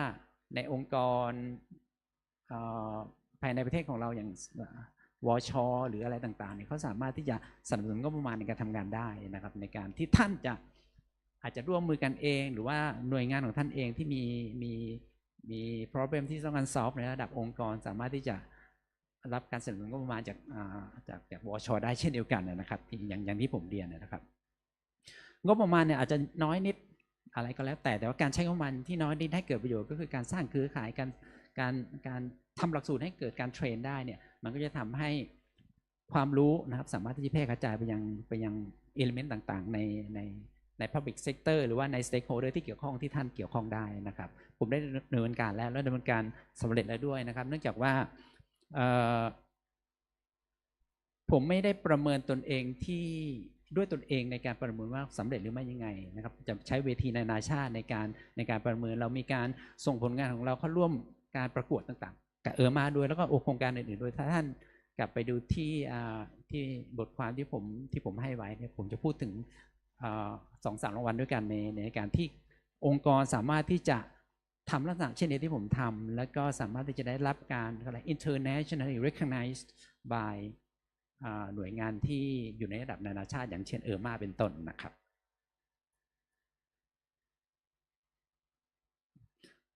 การทำอย่างนั้นนะครับคืออย่างที่ผมเรียนว่าเราไปได้รับรางวัลจากมาเสร็จปุ๊บเนี่ยผมเห็นว่ามาเนี่ยให้การเทรนทางด้าน risk management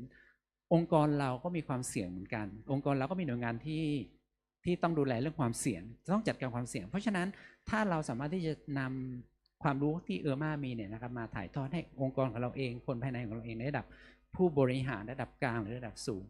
ในการบริหารจัดการความเสี่ยงในองค์กรได้แล้วเนี่ยน่าจะทำให้สภาพความเสี่ยงองค์กรเนี่ยนะครับได้รับการแก้ไขหรือได้เป็นที่ตระหนักในระดับผู้บริหารระดับสูงนะครับผมก็เลยสร้างโอกาสในการทำความร่วมมือกับมาคือออกมาเป็น MOU นอกเหนือจากภายในองค์กรแล้วเนี่ยผมอยากที่จะให้ risk management เนี่ยมันแทรกซึมไปยัง stakeholder ที่เกี่ยวข้องกับเราด้วยใน defense sector ต่างๆที่เกี่ยวข้องกับเรานะครับรวมถึงสถาบันการศึกษาที่เป็นเครือข่ายองค์กรนะครับเราก็เลยเกิดกิจกรรมอย่างนี้ขึ้นนี่คือสิ่งที่ผมบริหารจัดการความเสี่ยงใน community ที่ risk management community นะครับวางแผนยังไงออกมาเป็น proposal ต่างๆในการที่จะมีทั้งการทำงานร่วมกับหน่วยงานภาครัฐที่เกี่ยวข้องนะครับในเรื่องของ management เนี่ยนะครับ องค์กรเรานะครับอยู่ภายใต้กระทรวงกลาโหมนะครับแต่ในการทำงานของผมทำโครงการที่มันมีความเกี่ยวข้องกับภัยพิบัติทางธรรมชาติผมก็เลยสร้างนะครับระบบรายงานสถานการณ์น้ำจำลองสถานการณ์น้ำท่วมขึ้นซึ่งมันจะเกี่ยวข้องกับภาคพลเรือนนะครับแล้วก็จะเกี่ยวข้องกับภาคการศึกษาที่เข้ามาช่วยนำองค์ความรู้ต่างๆเข้ามาช่วยเราทำงานนะครับผมก็เลยมีการสร้างความร่วมมือต่างๆเหล่านั้นขึ้นมานะครับและผมจะประเมินได้ยังไงว่าความสำเร็จที่เกิดขึ้นเนี่ยจากความร่วมมือเหล่านั้นเนี่ยมันเกิดความสำเร็จแล้วก็สามารถที่จะสร้างประโยชน์ให้ส่วนรวมนะครับคำว่าประโยชน์ที่ก่อเกิดส่วนรวมเนี่ยนะครับมันคือ definition ของคำว่า defense technology นะครับถ้าท่านสามารถเข้าถึงพรบสถาบันเทคโนโลยีประเทศนะครับเขาให้ definition ของคำว่าเทคโนโลยีป้องกันประเทศคือการนำองค์ความรู้ต่างๆมาทำประโยชน์ในส่วนรวมนะครับผมก็ใช้ definition ตัวนี้นะครับมาสร้างระบบรายจำลองสถานการณ์น้ำท่วมและสร้างความร่วมมือกับเครือข่ายไม่ว่าจะเป็นกรมป้องกันและบรรเทาสาธารณภัยในพื้นที่ที่ผมไปทำงานอยู่ที่จังหวัดน่านนะครับก็มีปภ.จังหวัดน่านเข้ามาร่วมงานด้วยรวมถึงภาคทหารเองนะครับหน่วยพัฒนาการเคลื่อนที่ก็เป็นทหารอยู่ในกองประชาการกองทัพไทยนะครับเข้ามาร่วมงานด้วยรวมถึง local community นะครับก็คือบรรดาอบต.ต่างๆที่อยู่ในพื้นที่ที่ผมศึกษาดึงเข้ามาร่วมนะครับการทำอย่างนั้นนะครับก็ได้ recognize จากรางวัลในระดับนานาชาติซึ่งท่านสามารถกลับไปดูได้ในเปเปอร์นะครับ execute ก็คือผมทำยังไงก็คือนี่แหละครับในกระบวนการในการวางแผนใน proposal ที่วางแผนนี่ก็จะมีการพูดถึงการจะดึงหน่วยงานที่เกี่ยวข้องต่างๆเข้ามาทำงานร่วมยังไงนะครับรวมถึงนอกเหนือจากความสำเร็จที่เกิดขึ้นในการบริหารโครงการแล้วนะครับในตอนท้ายของการดำเนินการโครงการผมได้เชิญ stakeholder ที่เกี่ยวข้องคือวช.เองนะครับเข้ามาร่วมงานด้วยวช.ก็จะเห็นว่าเราประสบความสำเร็จยังไงเขาก็เลยมีการให้เราต่อยอดโครงการตอนนี้ผมกำลังดำเนินการโครงการต่อยอดระบบรายงานระบบจำลองสถานการณ์ของผมโดยงบประมาณจากวช.ต่อเนื่องนะครับเห็นว่าเป็นการบริหารจัดการแล้วก็ดำเนินการยังไงแล้วก็ทำให้เกิดประโยชน์ต่อเนื่องนะครับทำให้หน่วยงานที่เขาให้ funding เนี่ยสามารถที่จะต่อยอดให้งบประมาณของเราในการดำเนินการต่อได้นะครับแล้วก็ผมก็มีการ identify risk ที่เกิดขึ้นที่จะเกิดขึ้นในองค์ในโครงการเนื่องจากโครงการเราเนี่ยว่าด้วยเรื่องของการที่จะนำภาพสถานการณ์ที่เกิดขึ้นที่พื้นที่ศึกษาเนี่ยนะครับเข้ามาในระบบเพื่อให้คน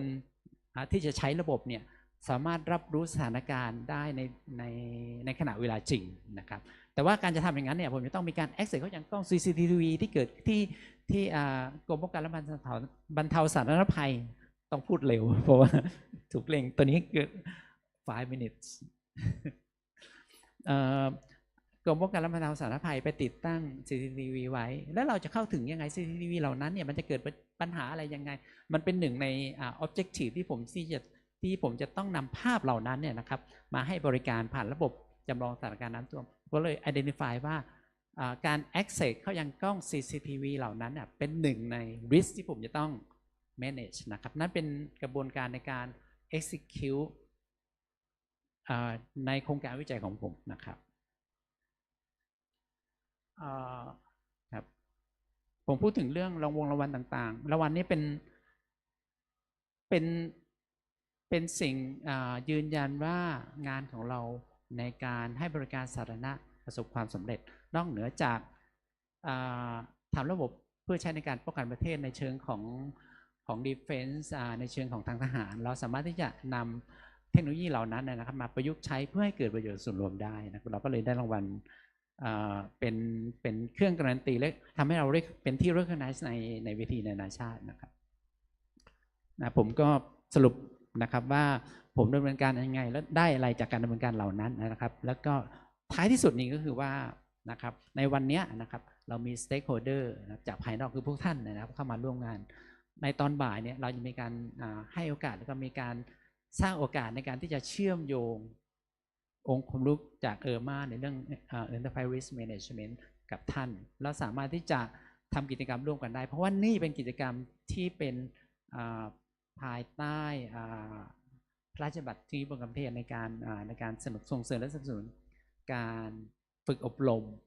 องค์ความรู้ทางด้านเทคโนโลยีป้องกันประเทศนะครับผมไปเร็วมากนะครับแต่ว่าท่านสามารถที่จะกลับไปในเปเปอร์ที่ผมให้ไว้ใน QR code access เข้าไปแล้วก็สามารถดาวน์โหลดไปอ่านได้แล้วก็ผมให้ contact point ไว้เพื่อที่จะติดต่อประสานงานกันนะครับรวมถึงท่านที่ต้องการที่จะสร้างโอกาสต่อเนื่องในตอนบ่ายเรามีเซสชั่นคุยกันนะครับขอบคุณครับค่ะขอขอบคุณนาวากาศเอกดร.ชำนาญขุมทรัพย์มากนะคะก็ทุกท่านสามารถที่จะดาวน์โหลด QR code ตรงนี้นะคะเป็นเนื้อหาที่สรุปทั้งหมดที่พูดเมื่อสักครู่นี้นะคะอยู่ประมาณสัก 6-7 หน้านะคะสามารถที่จะดาวน์โหลดแล้วไปศึกษาเพิ่มเติมถ้ามีคอนแทคของดร.ชำนาญด้วยนะคะสามารถที่จะขอข้อมูลเพิ่มเติมได้นะคะ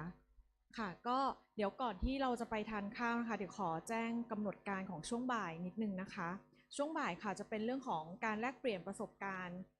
การบริหารความเสี่ยงองค์กรภาครัฐนะคะโดยคุณอภิชาตินาคาอุไรนะคะผู้อำนวยการส่วนติดตามและประเมินผลการบริหารความเสี่ยงสทป.นะคะแล้วช่วงถัดมาก็จะเป็นเรื่องของการประชุมหารือพัฒนาหลักสูตรบริหารความเสี่ยงร่วมกับสถาบันการศึกษานะคะก็ก่อนที่จะรับประทานอาหารก็ขอเชิญทุกท่านทำแบบประเมินให้พวกเรานิดนึงนะคะแบบประเมินการให้บริการทางวิชาการและแบบสอบถามความต้องการรับบริการทางวิชาการนะคะแล้วส่วนเอกสารประกอบการอบรมทั้งหมดนะคะสามารถจะดาวน์โหลดได้ที่ QR code ตรงทีวีหน้าห้องนี้ได้เลยนะคะขอเรียนทุกท่านว่านะเอาพุตของงานนี้ก็คืออาจจะผมอาจสามารถสกัดออกมาได้จากแบบสอบถามแต่เอาคำที่เกิดขึ้นนะครับน่าจะเกิดจากบ่ายนี้แหละนะครับถ้าเรามีการดิสคัสชันอะไรกันเพิ่มเติมหลังจากนั้นเนี่ยก็จะมี Impact ไหมในการที่เราจะทำกิจกรรมร่วมกันเหล่านั้นนะครับในสิ่งที่จะเกิดขึ้นในตอนบ่ายนะครับก็รบกวนทุกท่านนะครับถ้าเห็นว่า risk management มีความสำคัญอย่างยิ่งกับองค์กรของท่านนะครับองค์กรของเรามีความสำคัญนะครับเราสามารถที่จะหารือกันต่อได้เพื่อสร้างกิจกรรมร่วมกันต่อได้นะครับขอบคุณครับเราจะยังไม่ให้ท่านออกไปทานข้าวขอประเมินก่อนนะครับขอบคุณครับเดี๋ยวระหว่างนี้เดี๋ยวผมไปจุดเตาแก๊สให้เตาถ่านให้นะครับพี่จะได้อุ่นกับข้าวให้ร้อนๆ Chennai is English or in Thai you wanna try Thai questionnaire you wanna try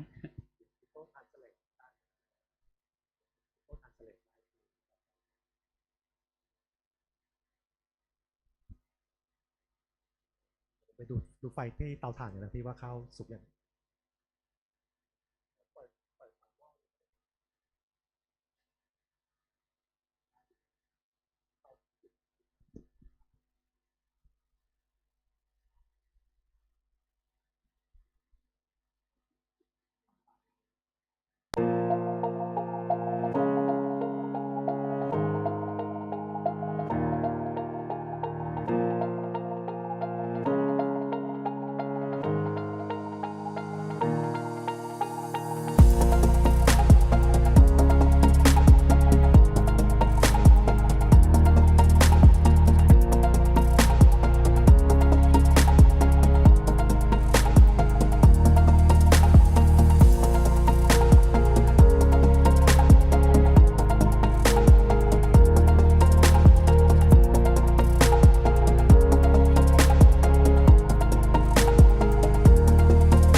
ธุระสำคัญแต่อยากให้ท่านอยู่มากกว่านะครับในการที่จะได้คุยกับ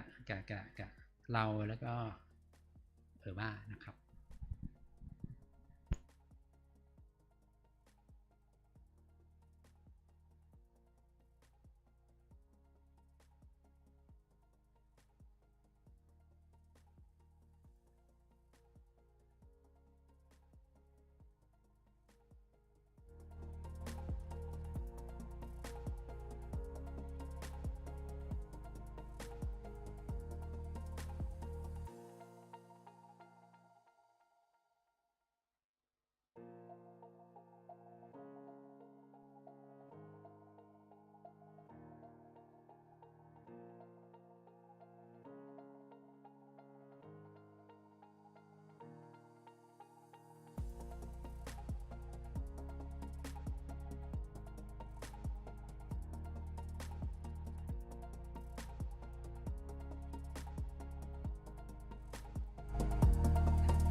ถาบันเทคโนโลยีป้องกันประเทศหรือสทป.เป็นองค์การมหาชนภายใต้พระราชบัญญัติเทคโนโลยีป้องกันประเทศพุทธศักราช 2562 และการกำกับดูแลของรัฐมนตรีว่าการกระทรวงกลาโหมมีหน้าที่และอำนาจในการขับเคลื่อนนวัตกรรมป้องกันประเทศเพื่อพัฒนาเศรษฐกิจสังคมและความมั่นคงให้สอดคล้องตามนโยบายรัฐบาลที่กำหนดให้อุตสาหกรรมป้องกันประเทศเป็นอุตสาหกรรมเป้าหมายพิเศษที่ 11 วิสัยทัศน์ของเราคือเป็นหนึ่งในผู้นำด้านการวิจัยและพัฒนาเทคโนโลยีป้องกันประเทศของภูมิภาครวมทั้งยกระดับอุตสาหกรรมป้องกันประเทศสู่สากลโดยมีเป้าหมายปรับเปลี่ยนสถานะของประเทศไทยจากการเป็นผู้ซื้อมาเป็นผู้วิจัยผู้พัฒนาผู้ผลิตเพื่อการใช้งานภายในประเทศและการส่งออกเพื่อให้เกิดการพัฒนาโครงสร้างพื้นฐานการจ้างงานและการหมุนเวียนทางเศรษฐกิจซึ่งจะเป็นเครื่องจักรทางเศรษฐกิจตัวใหม่ของประเทศสทป.มีสถานที่ปฏิบัติงาน3แห่งได้แก่สำนักงานส่วนกลางตั้งอยู่ที่เมืองทองธานีโรงปฏิบัติการวิจัยและพัฒนาอยู่ที่จังหวัดนครสวรรค์และจังหวัดลพบุรีโดยมีผลงานตามกลุ่มเทคโนโลยีเป้าหมายที่สำคัญดังนี้เทคโนโลยียานรบและระบบอาวุธมีการวิจัยและพัฒนายานเกราะล้อยางทั้งแบบ 4x4 สำหรับป้องกันทุ่นระเบิดและซุ่มโจมตีและ 8x8 รุ่นต่างๆใช้ลำเลียงพลต่อสู้กับข้าศึกด้วยอำนาจการยิงจากระบบอาวุธที่ติดตั้งบนรถที่มีความแม่นยำสูงและการควบคุมบังคับบัญชาให้เห็นภาพสนามรบในการดำเนินกลยุทธ์ซึ่งรถ 8x8 สะเทินน้ำสะเทินบกได้ผ่านการรับรองมาตรฐานจากกองทัพเรือที่มีศักยภาพไม่ด้อยไปกว่าต่างประเทศและมีความพร้อมที่จะผลิตเข้าประจำการได้ในอนาคตเรืออเนกประสงค์เพื่อความมั่นคงทางทะเลมีความสามารถในการเก็บขยะบนผิวน้ำขนส่งสิ่งของหรือบรรทุกรถยนต์เพื่อตอบสนองภารกิจของหน่วยบัญชาการสงครามพิเศษทางเรือกองเรือยุทธการซึ่งได้ผ่านการรับรองมาตรฐานจากกองทัพเรือเทคโนโลยีจรวดและอาวุธนำวิถีเพื่อเป็นอาวุธเชิงยุทธศาสตร์ในการป้องกันประเทศซึ่งมีจรวดทั้งแบบสมรรถนะสูงระยะยิง10 30 และ 40 กิโลเมตรจรวดหลายลำกล้องนำวิถีระยะยิง150 กิโลเมตรจรวดหลายลำกล้องอเนกประสงค์แบบนำวิถีระยะยิง40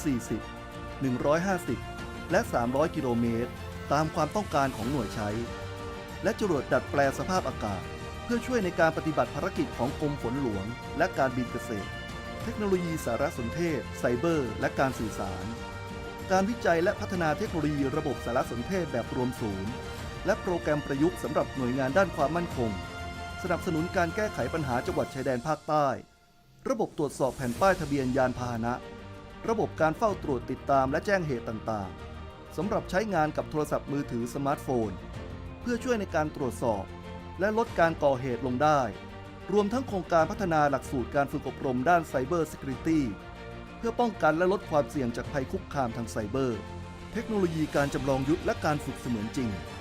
การวิจัยระบบเครื่องช่วยฝึกเสมือนจริงสำหรับฝึกขับรถถังและการใช้อาวุธปืนสำหรับฝึกกำลังพลและเจ้าหน้าที่ให้มีความรู้และพัฒนาทักษะในการใช้ระบบอาวุธประเภทต่างๆโดยไม่ต้องออกไปฝึกในพื้นที่จริงเพื่อช่วยประหยัดงบประมาณในการฝึกอีกทั้งยังสามารถเพิ่มทักษะในการปฏิบัติได้เป็นอย่างดีเทคโนโลยียานไร้คนขับ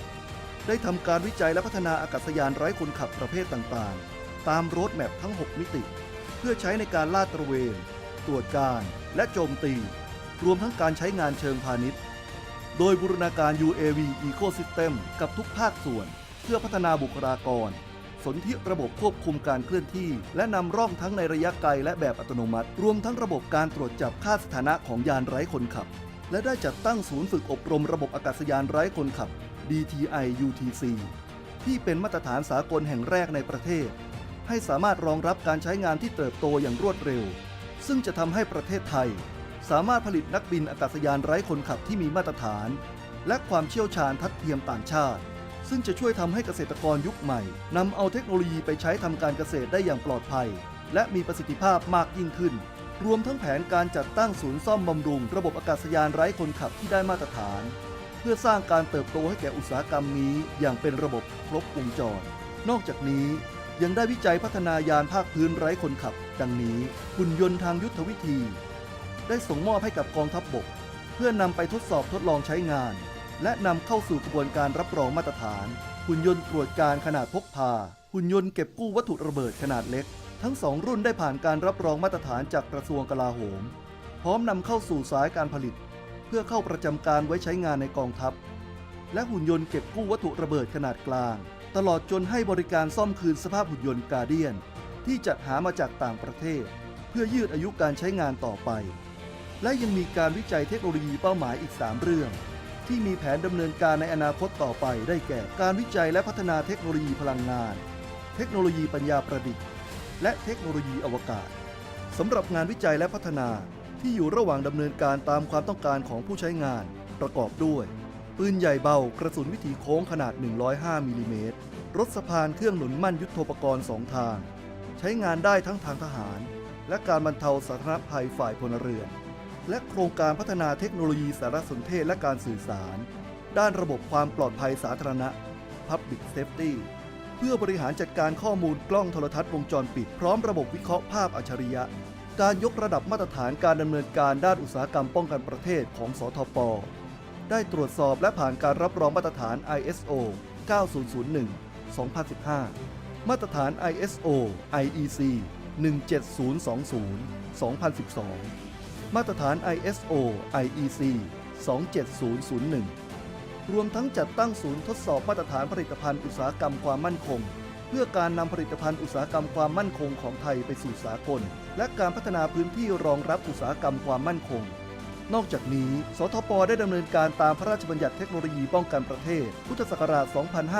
2562 โดยการร่วมทุนกับภาคเอกชนที่มีศักยภาพในการผลิตและได้บูรณาการและขยายผลเชิงพาณิชย์เข้าสู่สายการผลิตอย่างเป็นรูปธรรมจึงได้ร่วมกันจัดตั้งองค์กรที่เป็นนิติบุคคลจำนวน 4 บริษัทดังนี้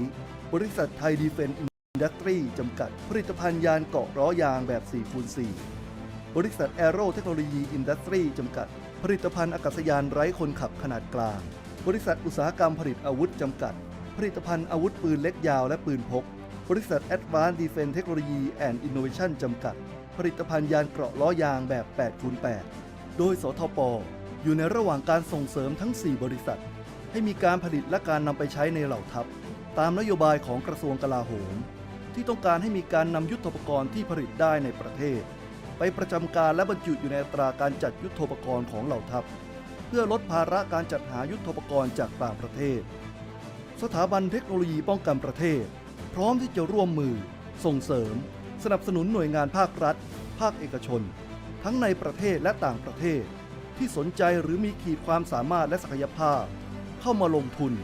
หรือร่วมดำเนินกิจการอุตสาหกรรมป้องกันประเทศตามนโยบายรัฐบาลเพื่อเสริมสร้างความมั่นคงนำมาซึ่งผลประโยชน์ของชาติลดการนำเข้ามุ่งเป้าการส่งออกสร้างรายได้ให้กับประเทศอย่างยั่งยืนตลอดไป DTI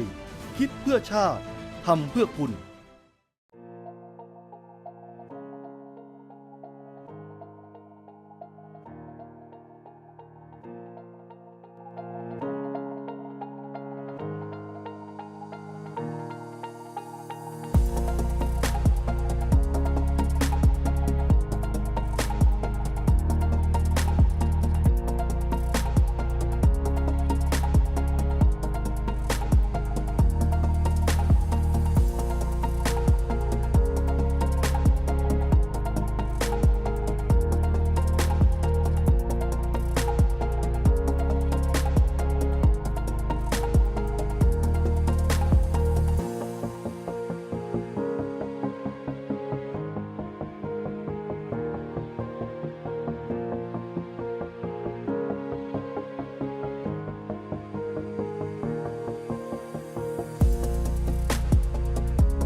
สวัสดีทุกท่านนะครับ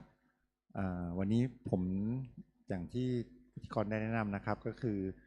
ผมขออนุญาตมาแชร์เรื่องการบริหารความเสี่ยง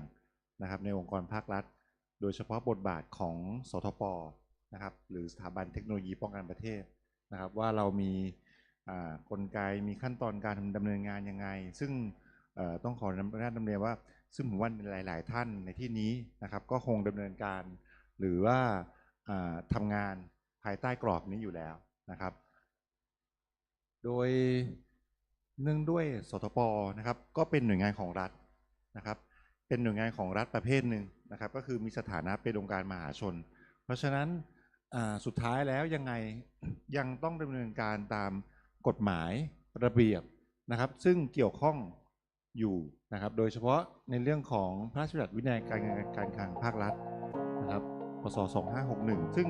เขียนชัดเจนครับว่า ในมาตราที่ 79 กำหนดชัดเจนนะครับว่าให้หน่วยงานของรัฐเนี่ยครับจัดให้มีการตรวจสอบภายในการควบคุมภายในและการบริหารความเสี่ยงนะครับโดยให้ถือปฏิบัติตามมาตรฐานหลักเกณฑ์ที่กระทรวงการคลังกำหนดนะครับซึ่งกระทรวงการคลังก็ได้ออกหลักเกณฑ์ต่อมาในปี 62 นะครับว่ากำหนดให้หน่วยงานของรัฐเนี่ย ยกเว้นรัฐวิสาหกิจนะครับถือปฏิบัติตามคู่มือแนวทางที่กระทรวงการคลังกำหนดกระทรวงการคลังในครั้งนั้นก็ออกระเบียบขั้นตอนแนวทางนะครับแนวทางมาระดับหนึ่งคร่าวๆผมใช้คำว่าคร่าวๆแล้วกันว่ามีหลักเกณฑ์คร่าวๆว่าต้องมีการประเมินนะต้องมีการบริหารจัดการนะครับต้องมีการติดตามและมีการรายงานผลนะครับจนสุดท้าย เมื่อปี 64 นะครับทางกระทรวงการคลังออกแนวทางมาอีกฉบับหนึ่งซึ่งเป็นแนวทางที่เน้นในเรื่องของรายละเอียดเพิ่มมากขึ้น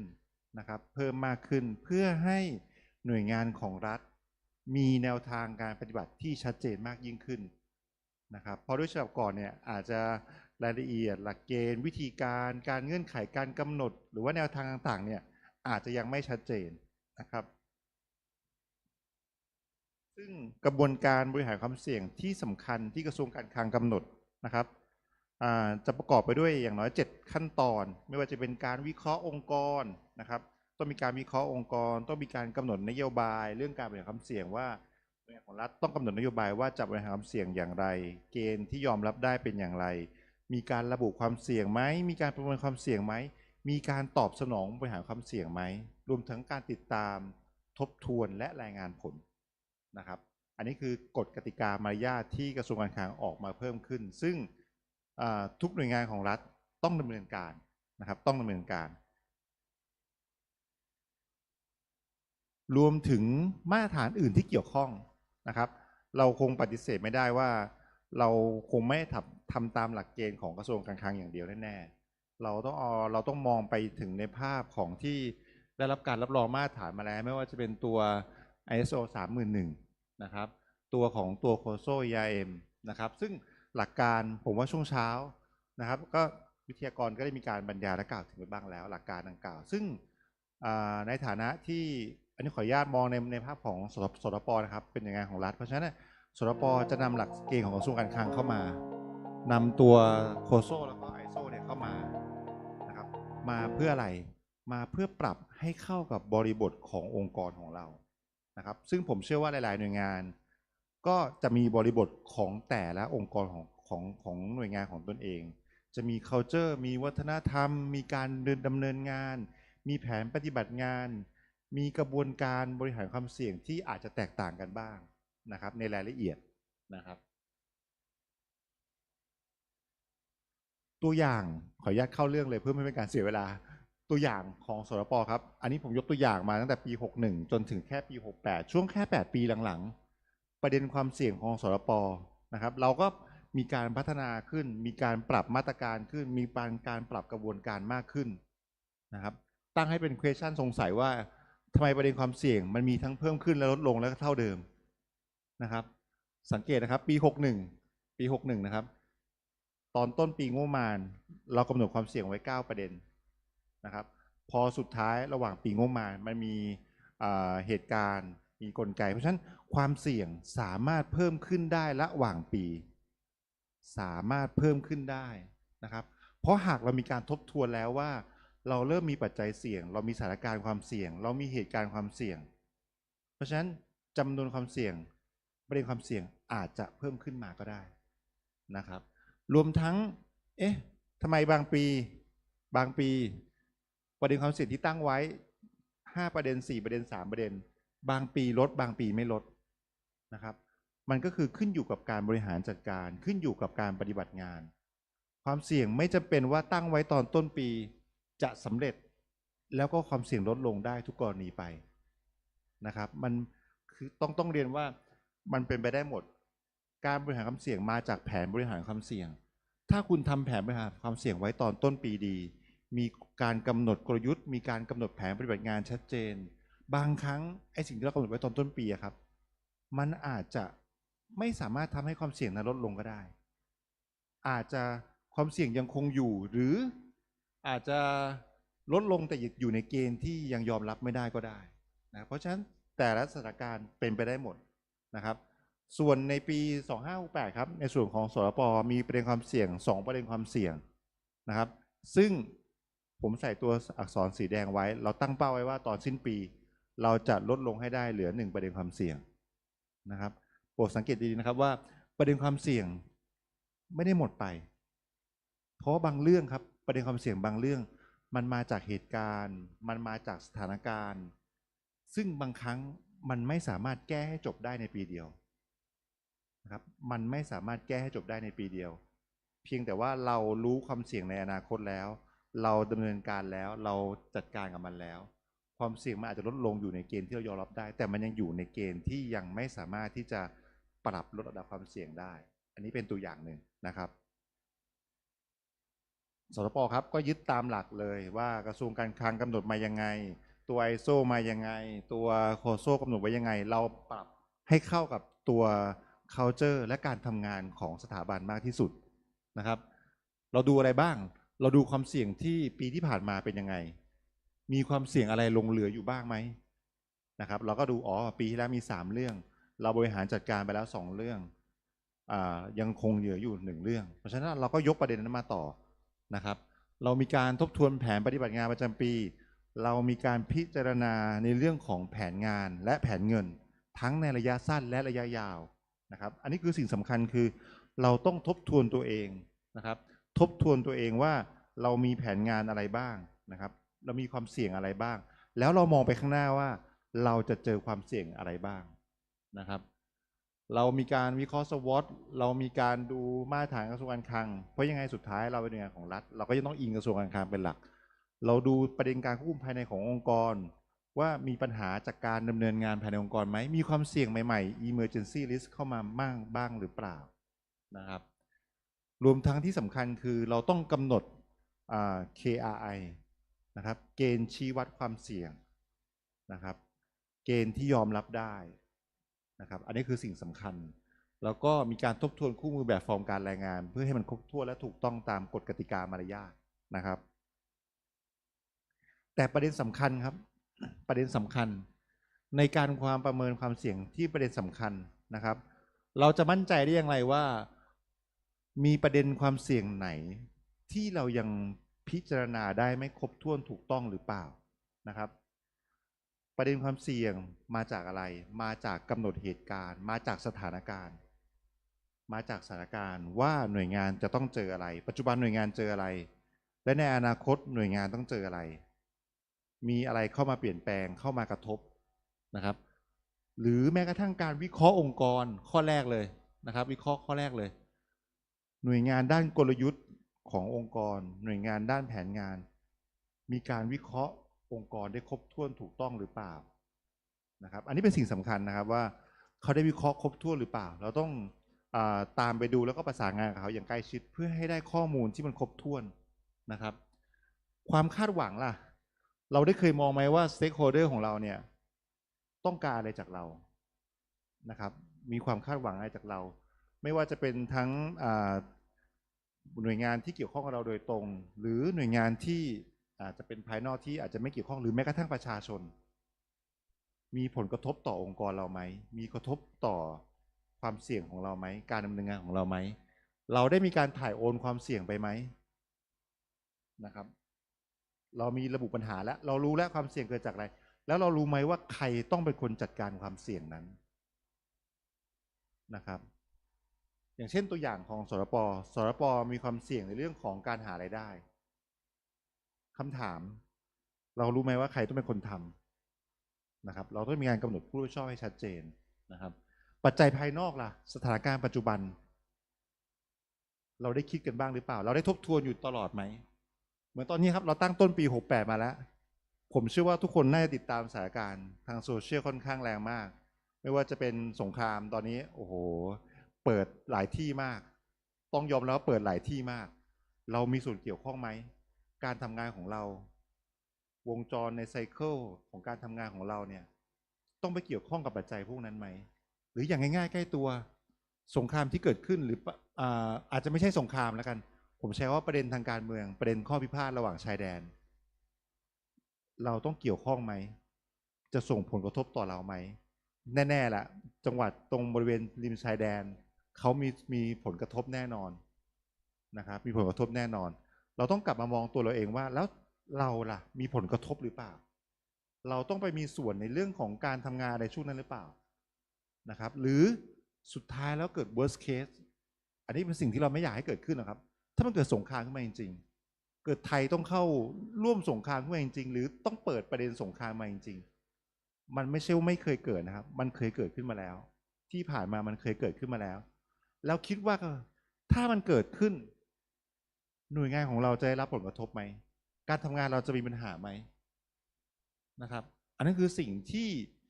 ผู้ที่รับผิดชอบหรือผู้บริหารขององค์กรนะครับต้องรับรู้และจัดการในเรื่องนี้นะครับต่อมาครับอันนี้เป็นตัวอย่างของสรป.ขออนุญาตแชร์ให้กับพี่ๆแล้วก็ขออนุญาตหลายๆท่านนะครับได้รับทราบบ้างเพราะสรป.เรามีประเด็นความเสี่ยงที่เราประเมินความเสี่ยงจากสถานการณ์จากเหตุการณ์จากกิจกรรมจากงานที่เราต้องทำนะครับจากนโยบายผู้บริหารหรือท็อปดาวลงมาหรือจากประเด็นปัญหาจากบอททอมอัพขึ้นมานะครับเรามีการระบุความเสี่ยงมีการกำหนดประเด็นความเสี่ยงเรามีการประเมินความเสี่ยงนะครับว่าเหตุการณ์ต่างๆนั้นเราหากเกิดขึ้นเราจะดำเนินการจัดการยังไงนะครับอันนี้เป็นตัวอย่างเคสตัวอย่างที่เราทำการประเมินอาจจะยังไม่ครบถ้วนหรือถูกต้องนักนะครับแต่ว่าเราก็มีกลไกของเราในการดำเนินงานนะครับไม่ว่าจะเป็นในเรื่องของประเด็นการหารายได้นะครับมันกระทบชัดเจนอยู่แล้วแน่นอนนะครับเพราะเป็นภารกิจหลักของสรป.ที่ต้องดำเนินการนะครับและเป็นความคาดหวังจากหน่วยงานภายนอกนะครับหรือประเด็นโครงการวิจัยและพัฒนาไม่นำไปสู่โครงการธุรกิจหรือสู่อุตสาหกรรมป้องกันประเทศนะครับอันนี้เป็นงานของสรป.ที่ต้องดำเนินการสรป.จะจัดการปัญหาความเสี่ยงนี้อย่างไรหรือแม้กระทั่งบุคลากรเนี่ยไม่สามารถที่จะปรับตัวตามบทบาทหน้าที่หรือตามสถานการณ์ที่เปลี่ยนแปลงไปได้ต้องยอมรับนะครับว่าสถานการณ์ปัจจุบันเปลี่ยนแปลงไปเร็วมาก IT โซเชียลนะครับหรือสถานการณ์ต่างๆประเด็นที่4หลีกเลี่ยงไม่ได้เลยกฎหมายที่เกี่ยวข้อง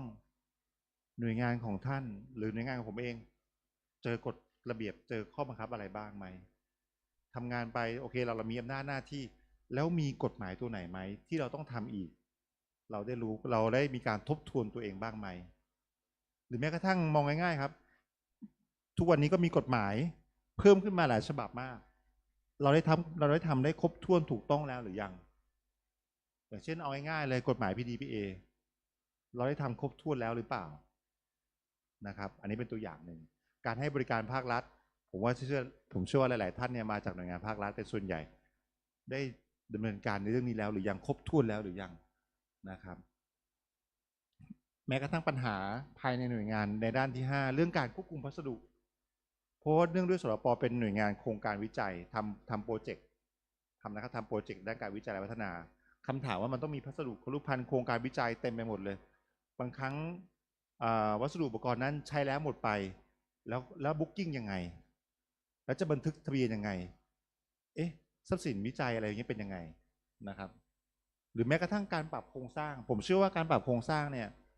ทุกหน่วยงานต้องเจอแน่ นะครับอาจจะปรับเล็กปรับน้อยรวมถึงแม้กระทั่งการโยกย้ายการปรับเปลี่ยนตำแหน่งเป็นต้นนะครับสุดท้ายครับเราก็นำมากำหนดกระบวนการแล้วก็เอามาวิเคราะห์ปัจจัยมีวิเคราะห์อะไรบ้างมีการวิเคราะห์เรื่องโอกาสและผลกระทบมีการกำหนดค่า rating score ไว้นะครับเราก็มีการแบ่งเกณฑ์ไว้อันนี้เป็นตัวอย่างการแบ่งเกณฑ์หรือแม้กระทั่งนำมาวิเคราะห์ในเรื่องของผลกระทบและความอ่อนไหวว่าเราได้มีการวิเคราะห์มากน้อยเพียงใดนะครับแล้วเรารับได้เพียงแค่ไหนมันก็จะนำไปสู่ขั้นตอนเรื่องการกำหนดประเด็นความเสี่ยงของหน่วยงานออกไปเราก็จะค่อยๆกำหนดประเด็นความเสี่ยงออกมาเราก็จะคัดเลือกแล้วก็พิจารณาแล้วก็กลั่นกรองลงมาว่าสุดท้ายแล้วเนี่ยตกลงความเสี่ยงขององค์กรของเราเนี่ยตกลงมีกี่เรื่องกันแน่นะครับเรามีการกำหนดประเด็นความเสี่ยงสุดท้ายเรามีการกำหนดกลยุทธ์เรามีการกำหนดโกหรือเป้าหมายหรือความเสี่ยงที่เรายอมรับได้เรามีการกำหนดเกณฑ์ที่วัดความเสี่ยงไว้ว่าหากเรายังทำไม่ถึงจุดนี้แสดงว่าเรายังไปไม่ถึงจุดที่เราต้องการแสดงความเสี่ยงที่เราวางแผนไว้กลยุทธ์แผนงานแผนต่างๆที่เราวางไว้แสดงว่าไม่ success แล้วเพราะฉะนั้นมันต้องมีการทบทวนมีการรีวิวมีการPDCA Plan Do Check Act อยู่เรื่อยๆว่าเราได้มีการดำเนินการไปถึงขั้นตอนไหนแล้วนะครับเพราะฉะนั้นเราก็จะมีเกณฑ์เพราะฉะนั้นเกณฑ์ที่วัดโดยง่ายสังเกตนะครับเกณฑ์ที่วัดโดยง่ายเราพยายามทำมาเป็นตัวเลขเพราะว่าถ้าเป็นจำนวนเป็นหน่วยนับเป็น quantity มันวัดง่ายนะครับเราก็ต้องกำหนดมาเพราะฉะนั้นเกณฑ์ที่กำหนดมาเนี่ยอย่างที่ผมได้นำเรียนครับว่ามันขึ้นอยู่กับนโยบายการบริหารจัดการของผู้บริหารว่ารับได้ที่เท่าไหร่เรารู้มีความเสี่ยงแน่แล้วผู้บริหารแล้วองค์กรรับได้ที่เท่าไหร่นะครับอันนี้ผมมองเป็นตัวเลขเรื่องรายได้เพราะฉะนั้นตัวเลขอาจจะดูเยอะหน่อยแต่ผมว่าอาจจะน้อยๆกว่าในหน่วยงานบางท่านอันนี้เป็นเรื่องรายได้แต่อย่างยกตัวอย่างที่ง่ายที่สุดหากเป็นเรื่องทุจริตหรือคอร์รัปชันผมว่าตัวเลข1 บาทเดียวก็รับไม่ได้แล้วถูกไหมครับเพราะฉะนั้นการรับได้ขององค์กรบางคนองค์กรบอกว่าไม่ต้องถึง1 บาทหรอกแค่กิจกรรมหรือ activity หรือ action ที่เขาทำมาก็รับไม่ได้แล้วหรือการแค่เอาทรัพย์สินองค์กรไปใช้เขาไม่ได้เอาเงินองค์กรไปใช้เลยนะครับเขาแค่เอาทรัพย์สินองค์กรไปใช้เอารถขององค์กรไปใช้ในการส่วนตัวรับไม่ได้แล้วนะครับเพราะฉะนั้นเกณฑ์มันขึ้นอยู่กับว่านโยบายของผู้บริหารแล้วก็องค์กรว่ารับได้เท่าไหร่นะครับอันนี้เป็นเกณฑ์ที่ปัจจุบันที่สรป.กำลังมอนิเตอร์และติดตามอยู่ในปี68นะครับสรป.ต้องจัดการให้ได้2 เรื่องความเสี่ยงในเรื่องการหายได้นะครับแผนการหาได้ของสรป.ตามแผนงานรวมทั้งกฎระเบียบปีนี้สรป.กลับมาพิจารณาเรื่องนี้อีกเพราะว่ามันมีพรบ.อีกหลายฉบับที่เราต้องดำเนินการแม้กระทั่งร่างพรบ.เกี่ยวกับคาร์บอนเครดิตนะครับหรือพรบ.ด้านสิ่งแวดล้อมหรืออากาศสะอาดที่อาจจะมีเข้ามานะครับด้านสิ่งแวดล้อมด้าน environment ต่างๆซึ่งปัจจุบันครับมันเริ่มค่อยๆเริ่มมีเข้ามาตอนนี้ปัจจุบันอยู่ระหว่างการพิจารณาของอยู่ในขั้นตอนของร่างพิจารณาของสภาผู้แทนราษฎรนะครับหรือคณะขั้นกรรมาธิการต่างๆนะครับประเด็นสำคัญครับสรป.มองประเด็นความเสี่ยงจากการทำงานของสรป.จาก culture ของสรป.เพราะฉะนั้นผมเชื่อว่าหลายๆท่านก็จะมีประเด็นความเสี่ยงหรือประเด็นที่ไม่เหมือนกัน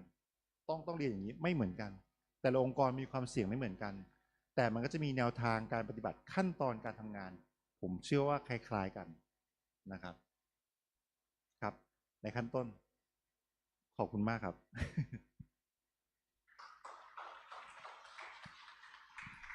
ครับไม่ว่าท่านใดมีคำถามนะครับเอาดี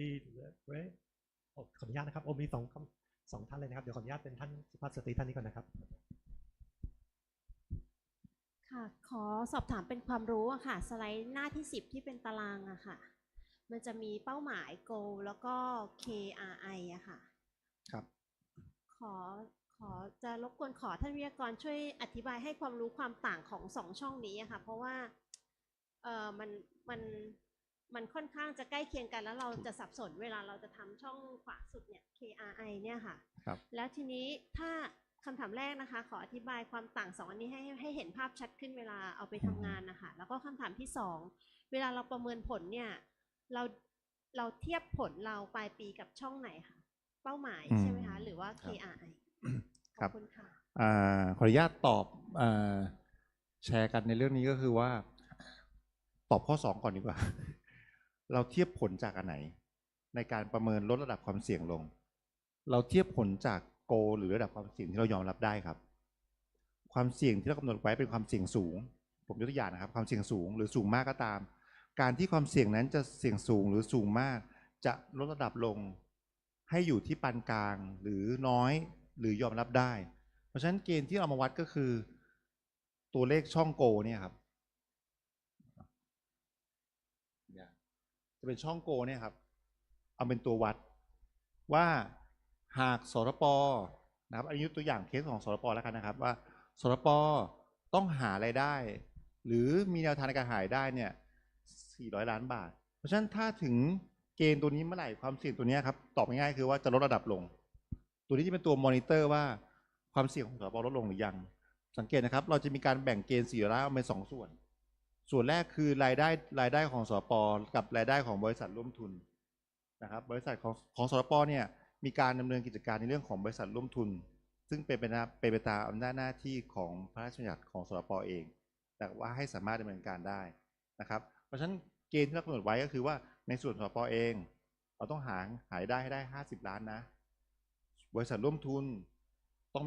มีรายได้หรือมีการจ้างงานให้ได้อย่างน้อย350 ล้านนะเกณฑ์นี้ครับเป็นเกณฑ์ที่วัดว่าความเสี่ยงจะลดลงหรือไม่อย่างไรในรายละเอียดเราจะแตกย่อยลงไปอีกว่าอ้าวถ้าไม่ถึง50 ล้านบาทแล้ว40 ล้านบาทอยู่ระดับไหน30 ล้านบาทอยู่ระดับไหนนะครับหรือ350 ล้านบาทเนี่ยเราก็จะมีการแบ่งสเกลไว้นะครับเพื่อที่จะได้กำหนดสเกลในการลดระดับความเสี่ยงลงมาได้นะครับส่วนช่อง KRI ตัวนี้ครับอันนี้ก็ต้องยอมรับเหมือนกันว่าสรปก็ค่อนข้างใหม่ในเรื่อง KRI เหมือนกันนะครับแต่ตัวนี้มันเป็นเครื่องมือที่ดีนะครับเพราะมันเป็นเกณฑ์ชี้วัดความเสี่ยงมันเหมือน KPI เหมือนกันคำถามดูเหมือนมันคล้ายๆกันว่าก็คือเป้า400 ล้านนั่นเองแต่เกณฑ์ชี้วัดความเสี่ยงคืออะไรเกณฑ์ชี้วัดหรือ KRI มีไว้เพื่อที่จะคอยมอนิเตอร์และติดตามว่าปัจจุบันสถานะความเสี่ยงของเราเนี่ยเป็นอย่างไร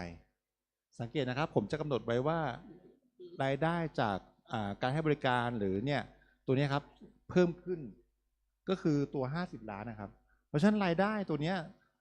จากแหล่งรายได้ที่สปมีเนี่ยต้องเพิ่มจากปีที่ผ่านมาเพราะฉะนั้นถ้าแนวโน้มการให้บริการของสปยังคงเป็นไปตามปีที่ผ่านมาและเพิ่มขึ้นเพราะฉะนั้นเกณฑ์ดังกล่าวแสดงว่าตัวเลขดังกล่าวเนี่ยมันเป็นตัวฟ้องว่าสปยังสามารถไปต่อได้แต่หากพูดตรงๆครับ50 ล้านเนี่ยมันก็คล้ายๆกันมันจะดูคู่กันนะครับ50 ล้านเนี่ยไม่กระเตื้องเลยมีแต่ว่าเพิ่มขึ้นทีละน้อยซึ่งในภาพรวมมันไม่เพิ่มขึ้นเพราะฉะนั้นเนี่ยตัวนี้ครับมันจะเป็นตัวเกณฑ์ว่าความเสี่ยงตัวนี้สิ้นปีจะไม่ลงแน่ๆนะครับหรือสังเกตนะครับ350 ล้านขอย้อยครับ350 ล้านครับการที่บริษัทร่วมทุนจะได้เงิน350 ล้านบาทมาจากอะไรถ้าเราไม่ไปเสนองานเสนอราคาไปประมูลงานแข่งไปหาลูกค้าเขาต้องหาลูกค้าให้ได้อย่างน้อย800 ล้านหรือไปเสนองานขายบริการขายสินค้านะครับถ้าตัวนี้มันจะเป็นเหมือนกับคล้ายๆเกวัดนะครับว่าถ้าบริษัทร่วมทุนของสปเนี่ยไม่ออกใบเสนอราคาเลยไม่ออกไปหาลูกค้าเลยจะไม่มีทางได้มาแน่ๆซึ่ง300 กว่าล้านนะครับขออนุญาตผอ.ต้นนะครับเมื่อวันนี้เรามีอดีตอลัมไนของสตป.ก็คือพี่ก้องนะพี่ก้องตอนนี้ท่านเป็นผู้บริการกองแผนอะไรสักอย่างของสทน.ครับซึ่งท่านมีประสบการณ์อย่างยิ่งและโดยตรงในการหารายได้เข้าสทน.ซึ่งทำได้แล้วก็เคไปตูมตามมากนะครับอยากจะมีวิธีสักนิดหนึ่งให้ต้นกับทีมบริหารความเสี่ยงขององค์กรนี้ได้คุยกับพี่ก้อง เชื่อว่าน่าจะได้รับคำแนะนำดีๆจากพี่ก้องนะครับ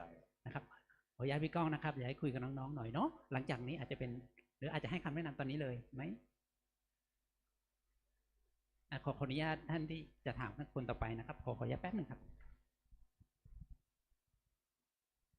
งั้นขออนุญาตเป็นขอแชร์แล้วกันนะครับครับก็ผมกมลอุ่นชูนะครับตอนนี้เป็นผู้อำนวยการกลุ่มงานยุทธศาสตร์องค์กรครับที่สถาบันเทคโนโลยีนิวเคลียร์แห่งชาติครับ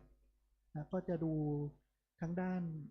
แผนยุทธศาสตร์ระยะยาวระยะสั้นนะครับแผนประจำปีนะครับงบประมาณนะครับแล้วก็ดูเรื่องของพัฒนาประสิทธิภาพองค์กรหรือ OD นะครับแล้วก็จะด้าน HR นะครับแล้วก็พัฒนาธุรกิจนะครับรวมถึงประกันคุณภาพก็จะค่อนข้างหลากหลายนิดนึงทีนี้มันจะมีความเชื่อมโยงงั้นผมขออนุญาตพี่ต้นนะครับพูดจุดเชื่อมโยงในจุดนี้ก่อนคือเรื่องความเสี่ยงเนี่ยก็แชร์ให้ฟังว่าที่สทนเนี่ยถ้าเป็นในเรื่องของความเสี่ยง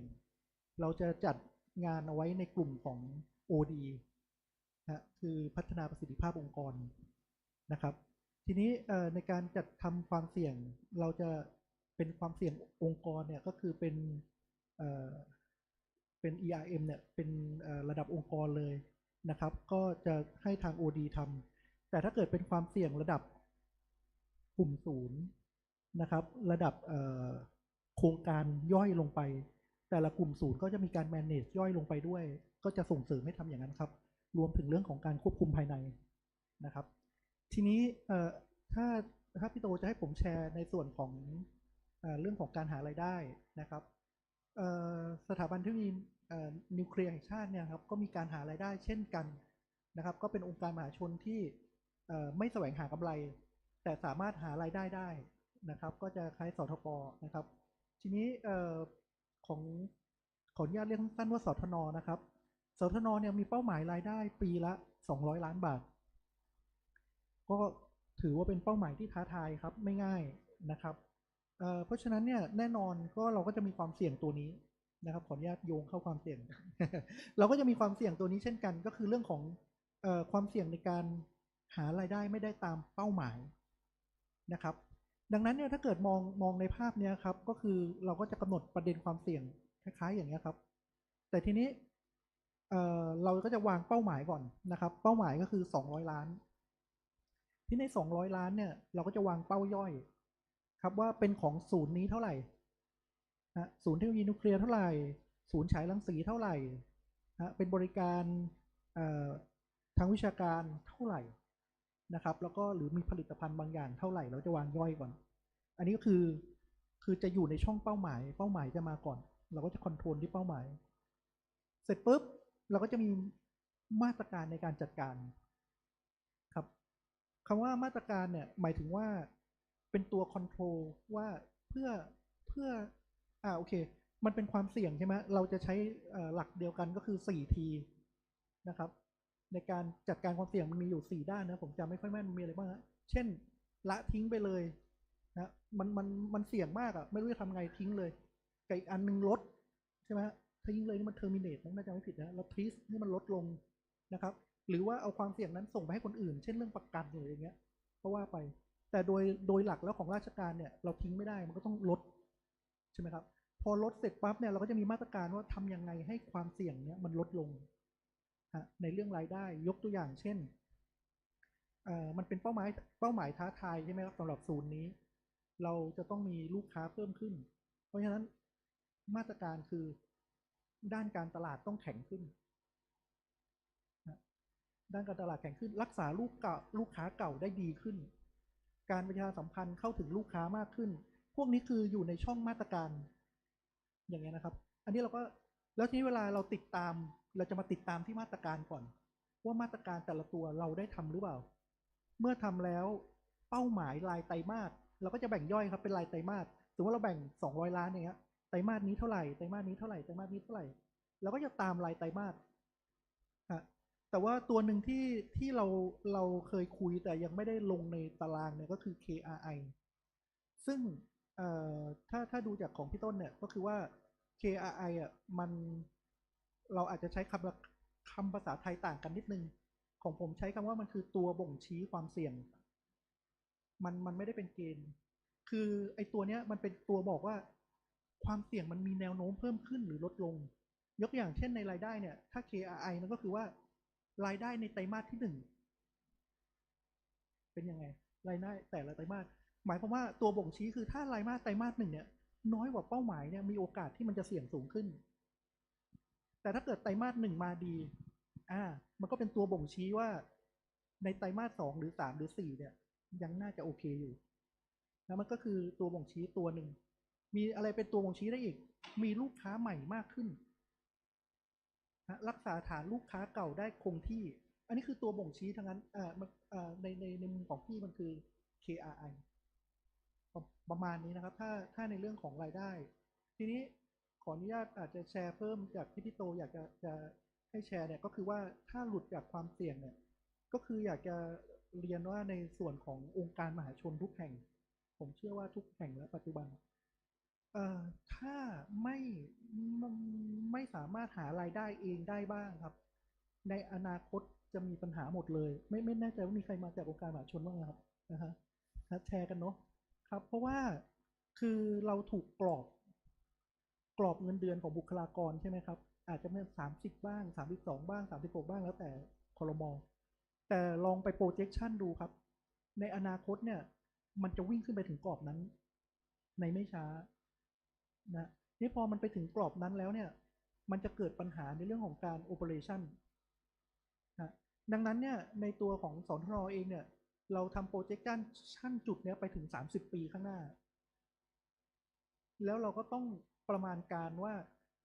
ในแต่ละปีในช่วง30 ปีข้างหน้าเนี่ยเราน่าจะได้งบประมาณจากสำนักงบเท่าไหร่แล้วเราต้องหารายได้ในแต่ละปีเท่าไหร่ซึ่งมันเพิ่มขึ้นเพื่อที่จะอย่างน้อย cover ค่าบุคลากรได้ตรงนี้มันเลยเป็นที่มาว่าไอตัว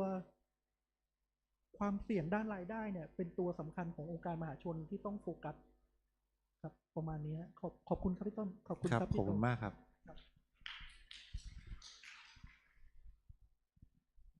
ต้นครับเดี๋ยว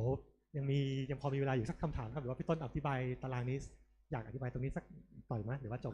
ในขั้นต้นไม่ครับก็คือหลักการเนี่ยอย่างที่พี่เรนชี้แจงแล้วครับว่าต้องบอกว่าคล้ายๆกันจริงๆความหมายก็ถ้าเรามองไปดีๆ meaning ก็คือคล้ายๆกันตรงนี้ผมอาจจะใช้แค่คำว่าเกณฑ์ในการมองว่าความเสี่ยงจะไปยังไงตรงพี่อาจจะใช้เป็นเหมือนกับตัวบ่งชี้มันก็คือเป็นตัวที่ใช่ตัวเดียวกันที่มองเหมือนกันว่าอย่างที่ผมได้นำเรียนเมื่อกี้ครับว่าสป.ก็จะมองเหมือนกันว่าถ้าคุณบริษัทร่วมทุนเนี่ยไม่พูดตรงๆบริษัทร่วมทุนวิ่งไปหางานไม่เสนอราคา800 ล้านเนี่ยถ้าไม่เสนองานเท่านี้เพราะฉะนั้นโอกาสมันก็จะกลับไปตรงนั้นว่าเป้าหมายมันก็จะไม่ได้นะครับอันนี้ก็คือตัวที่ผมมองว่ามีเพิ่มขึ้นมาแล้วผมว่าหลายหน่วยงานจะใช้แต่ถ้าเป็นหน่วยงานภาครัฐเราต้องยอมรับว่าบางทีเราอาจจะยังไม่ได้ใช้ตัวนี้อย่างเต็มแบบ full scale แต่ถ้าเราไปมองภาคเอกชนผมเชื่อได้เลยว่าเอกชนครับเขามองแตกกระดานนี้ครับลงไปอีกประมาณเยอะมากเพราะว่าเขามีผลต่อเรื่องการทำธุรกิจเรื่องความอยู่รอดของธุรกิจผมเชื่อว่าเขามีรายละเอียดที่ค่อนข้างมากกว่านี้มากๆเลยครับผมว่าเวิร์กช็อปต้องมาเนาะก็ขอให้ทุกท่านติดตามสถานะนะครับว่าจะมีกิจกรรมเวิร์กช็อปทางช่องทางของสตป.ในเร็วๆนี้นะครับจะขออนุญาตค่ะขออนุญาตแชร์จากที่หน่วยงานแล้วกันนะคะในการวิเคราะห์ประเด็นความเสี่ยงของที่จิสดาเองเนี่ยเราจะเริ่มจากการหาตัวแฟกเตอร์ค่ะปัจจัยของความเสี่ยงซึ่งมันจะมีทั้งปัจจัยภายนอกปัจจัยภายในซึ่งมันหลากหลายมากแล้วเราก็บางอย่างเนี่ยเราจะส่งไปที่ internal control แล้วก็บางอย่างเนี่ยเรา list ประเด็นขึ้นมาในสถานะของความเสี่ยงซึ่งในการเฟ้นหาประเด็นความเสี่ยงในแต่ละปีเนี่ยเราทำเหมือนกับที่นี่ทำทั้งเรื่องของการbottom up แล้วก็ top down อะค่ะรวมถึงโปรเจกต์ด้วยในส่วนของ KRI อะค่ะเราขออนุญาตแชร์ว่าจริงๆที่จิสดาวาง KRI เป็น2 ส่วนนะคะก็คือกำหนดตัวเลขไปเลยค่ะว่าสถานะที่เราจะยอมรับได้อย่างเช่นในขาของรายได้อะค่ะเราจะยอมรับได้อยู่ที่ตั้งเป้าไว้400 ล้านแต่เราอยากได้ขั้นต่ำเลยเนี่ยสมมุติ100 ล้านค่ะตั้งเป็นมินิมัมแล้วก็ถ้าจะแบ่งให้ง่ายเลยเนี่ยแบ่งเป็นรายไตรมาสก็ได้ค่ะว่าไตรมาสที่1เราอยากได้สัก 50 ล้านไตรมาสที่2 100 ล้านไตรมาสที่3 250 ล้านแล้วไตรมาสสุดท้ายเนี่ยเราจะเพิ่มขึ้นไป400 ล้านถ้าวาง KRI ตรงนี้ได้ค่อนข้างละเอียดนะคะมันจะทำให้เราสามารถติดตามตัว KRI ในแต่ละรายการความเสี่ยงได้ค่อนข้างชัดค่ะขอใช้เท่านี้ค่ะ ขอบคุณมากครับต้องขออนุญาตขอบคุณมากนะครับทั้งจากสทนแล้วก็จากตัวนิวเคลียร์ด้วยไม่ใช่ขอโทษครับจิสดาครับขอโทษครับที่มาแชร์ร่วมกันคือในเวทีวันนี้ครับต้องขออนุญาตเรียนตามตรงก็คือว่าเราอยากให้เกิดการเซสชันในเรื่องของการแลกเปลี่ยนความรู้การแชร์ลิงการบริหารความเสี่ยงซึ่งกันและกันซึ่งผมมองว่าแต่ละองค์กรหรือแต่ละหน่วยงานครับอันนี้เป็นมุมมองของทางภาคองค์การมหาชนผมเชื่อว่าหลายๆท่านที่มาจากหน่วยงานภาครัฐหรือว่าหน่วยงานที่เกี่ยวข้องเนี่ยก็จะมีลักษณะการบริหารจัดการหรือการกำหนดประเด็นความเสี่ยงเนี่ยอาจจะไม่ได้เหมือนกัน 100% แต่ก็จะมีความคล้ายๆผมเชื่อว่าโครงหลักๆของเราเนี่ยอิงมาจากที่เดียวกันจากมาตรฐานที่เรามีนะครับผมเชื่อเช่นนั้นแล้วก็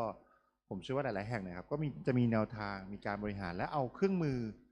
ต้องเรียนว่าเอาเครื่องมือของแต่ละที่เป็นจุดแข็งหรือจุดที่น่าสนใจเอามาใช้งานแต่ละที่ไม่เหมือนกันนะครับขออนุญาตก็ยังไม่จบครับเหมือนจะกล่าวจบแต่ยังไม่จบครับพี่ต้น อย่าเพิ่งไปไหนครับพอดีมีคำถามจากวิทยากรชาวที่มาบรรยายในวันนี้ครับ Any questions from you โอเคไม่มีคำถามนะครับไม่มีคำถามครับใครมีคำถามอยากจะสอบถามเพิ่มเติมไม่เป็นไรครับเดี๋ยวเราคุยกันหลังต่อจากช่วงนี้ก็ได้นะครับแก้วครับต่อจากนี้เรามีกิจกรรมครับสำหรับการบรรยายวันนี้ก็เดี๋ยวขอเสียงปรบมือให้กับท่านวิทยากรก่อนนะครับขอบคุณครับจริงๆต้องขอเสียงปรบมือให้กับผู้ร่วมแลกเปลี่ยนกับเราด้วยนะครับที่ได้มาแชร์ในวันนี้นะครับครับก็สำหรับกิจกรรมในวันนี้ในส่วนของการบรรยายก็สิ้นสุดลงแล้วนะครับเดี๋ยวต่อจากนี้เนี่ยมันจะเป็นการหารือความร่วมมือนะครับว่าเราจะขยายผลจากกิจกรรมในวันนี้เนี่ยไปยังหน่วยงานของท่านหรือว่าไม่ว่าจะมาระหว่างหน่วยงานภาครัฐด้วยกันหรือว่าจะภาคสถาบันการศึกษานะครับก็ท่านใดสนใจก็สามารถอยู่ร่วมพูดคุยหารือกันอย่างไม่เป็นทางการได้นะครับก็มีกาแฟมานั่งกินกาแฟคุยกันแล้วกันนะครับความเป็น formal จะได้ข้างนอกน่าจะนั่งคุยกันสบายๆกว่านะครับครับถ้าเชิญนะครับก็สำหรับวันนี้ก็ขอบคุณทุกท่านมากนะครับขอบคุณครับ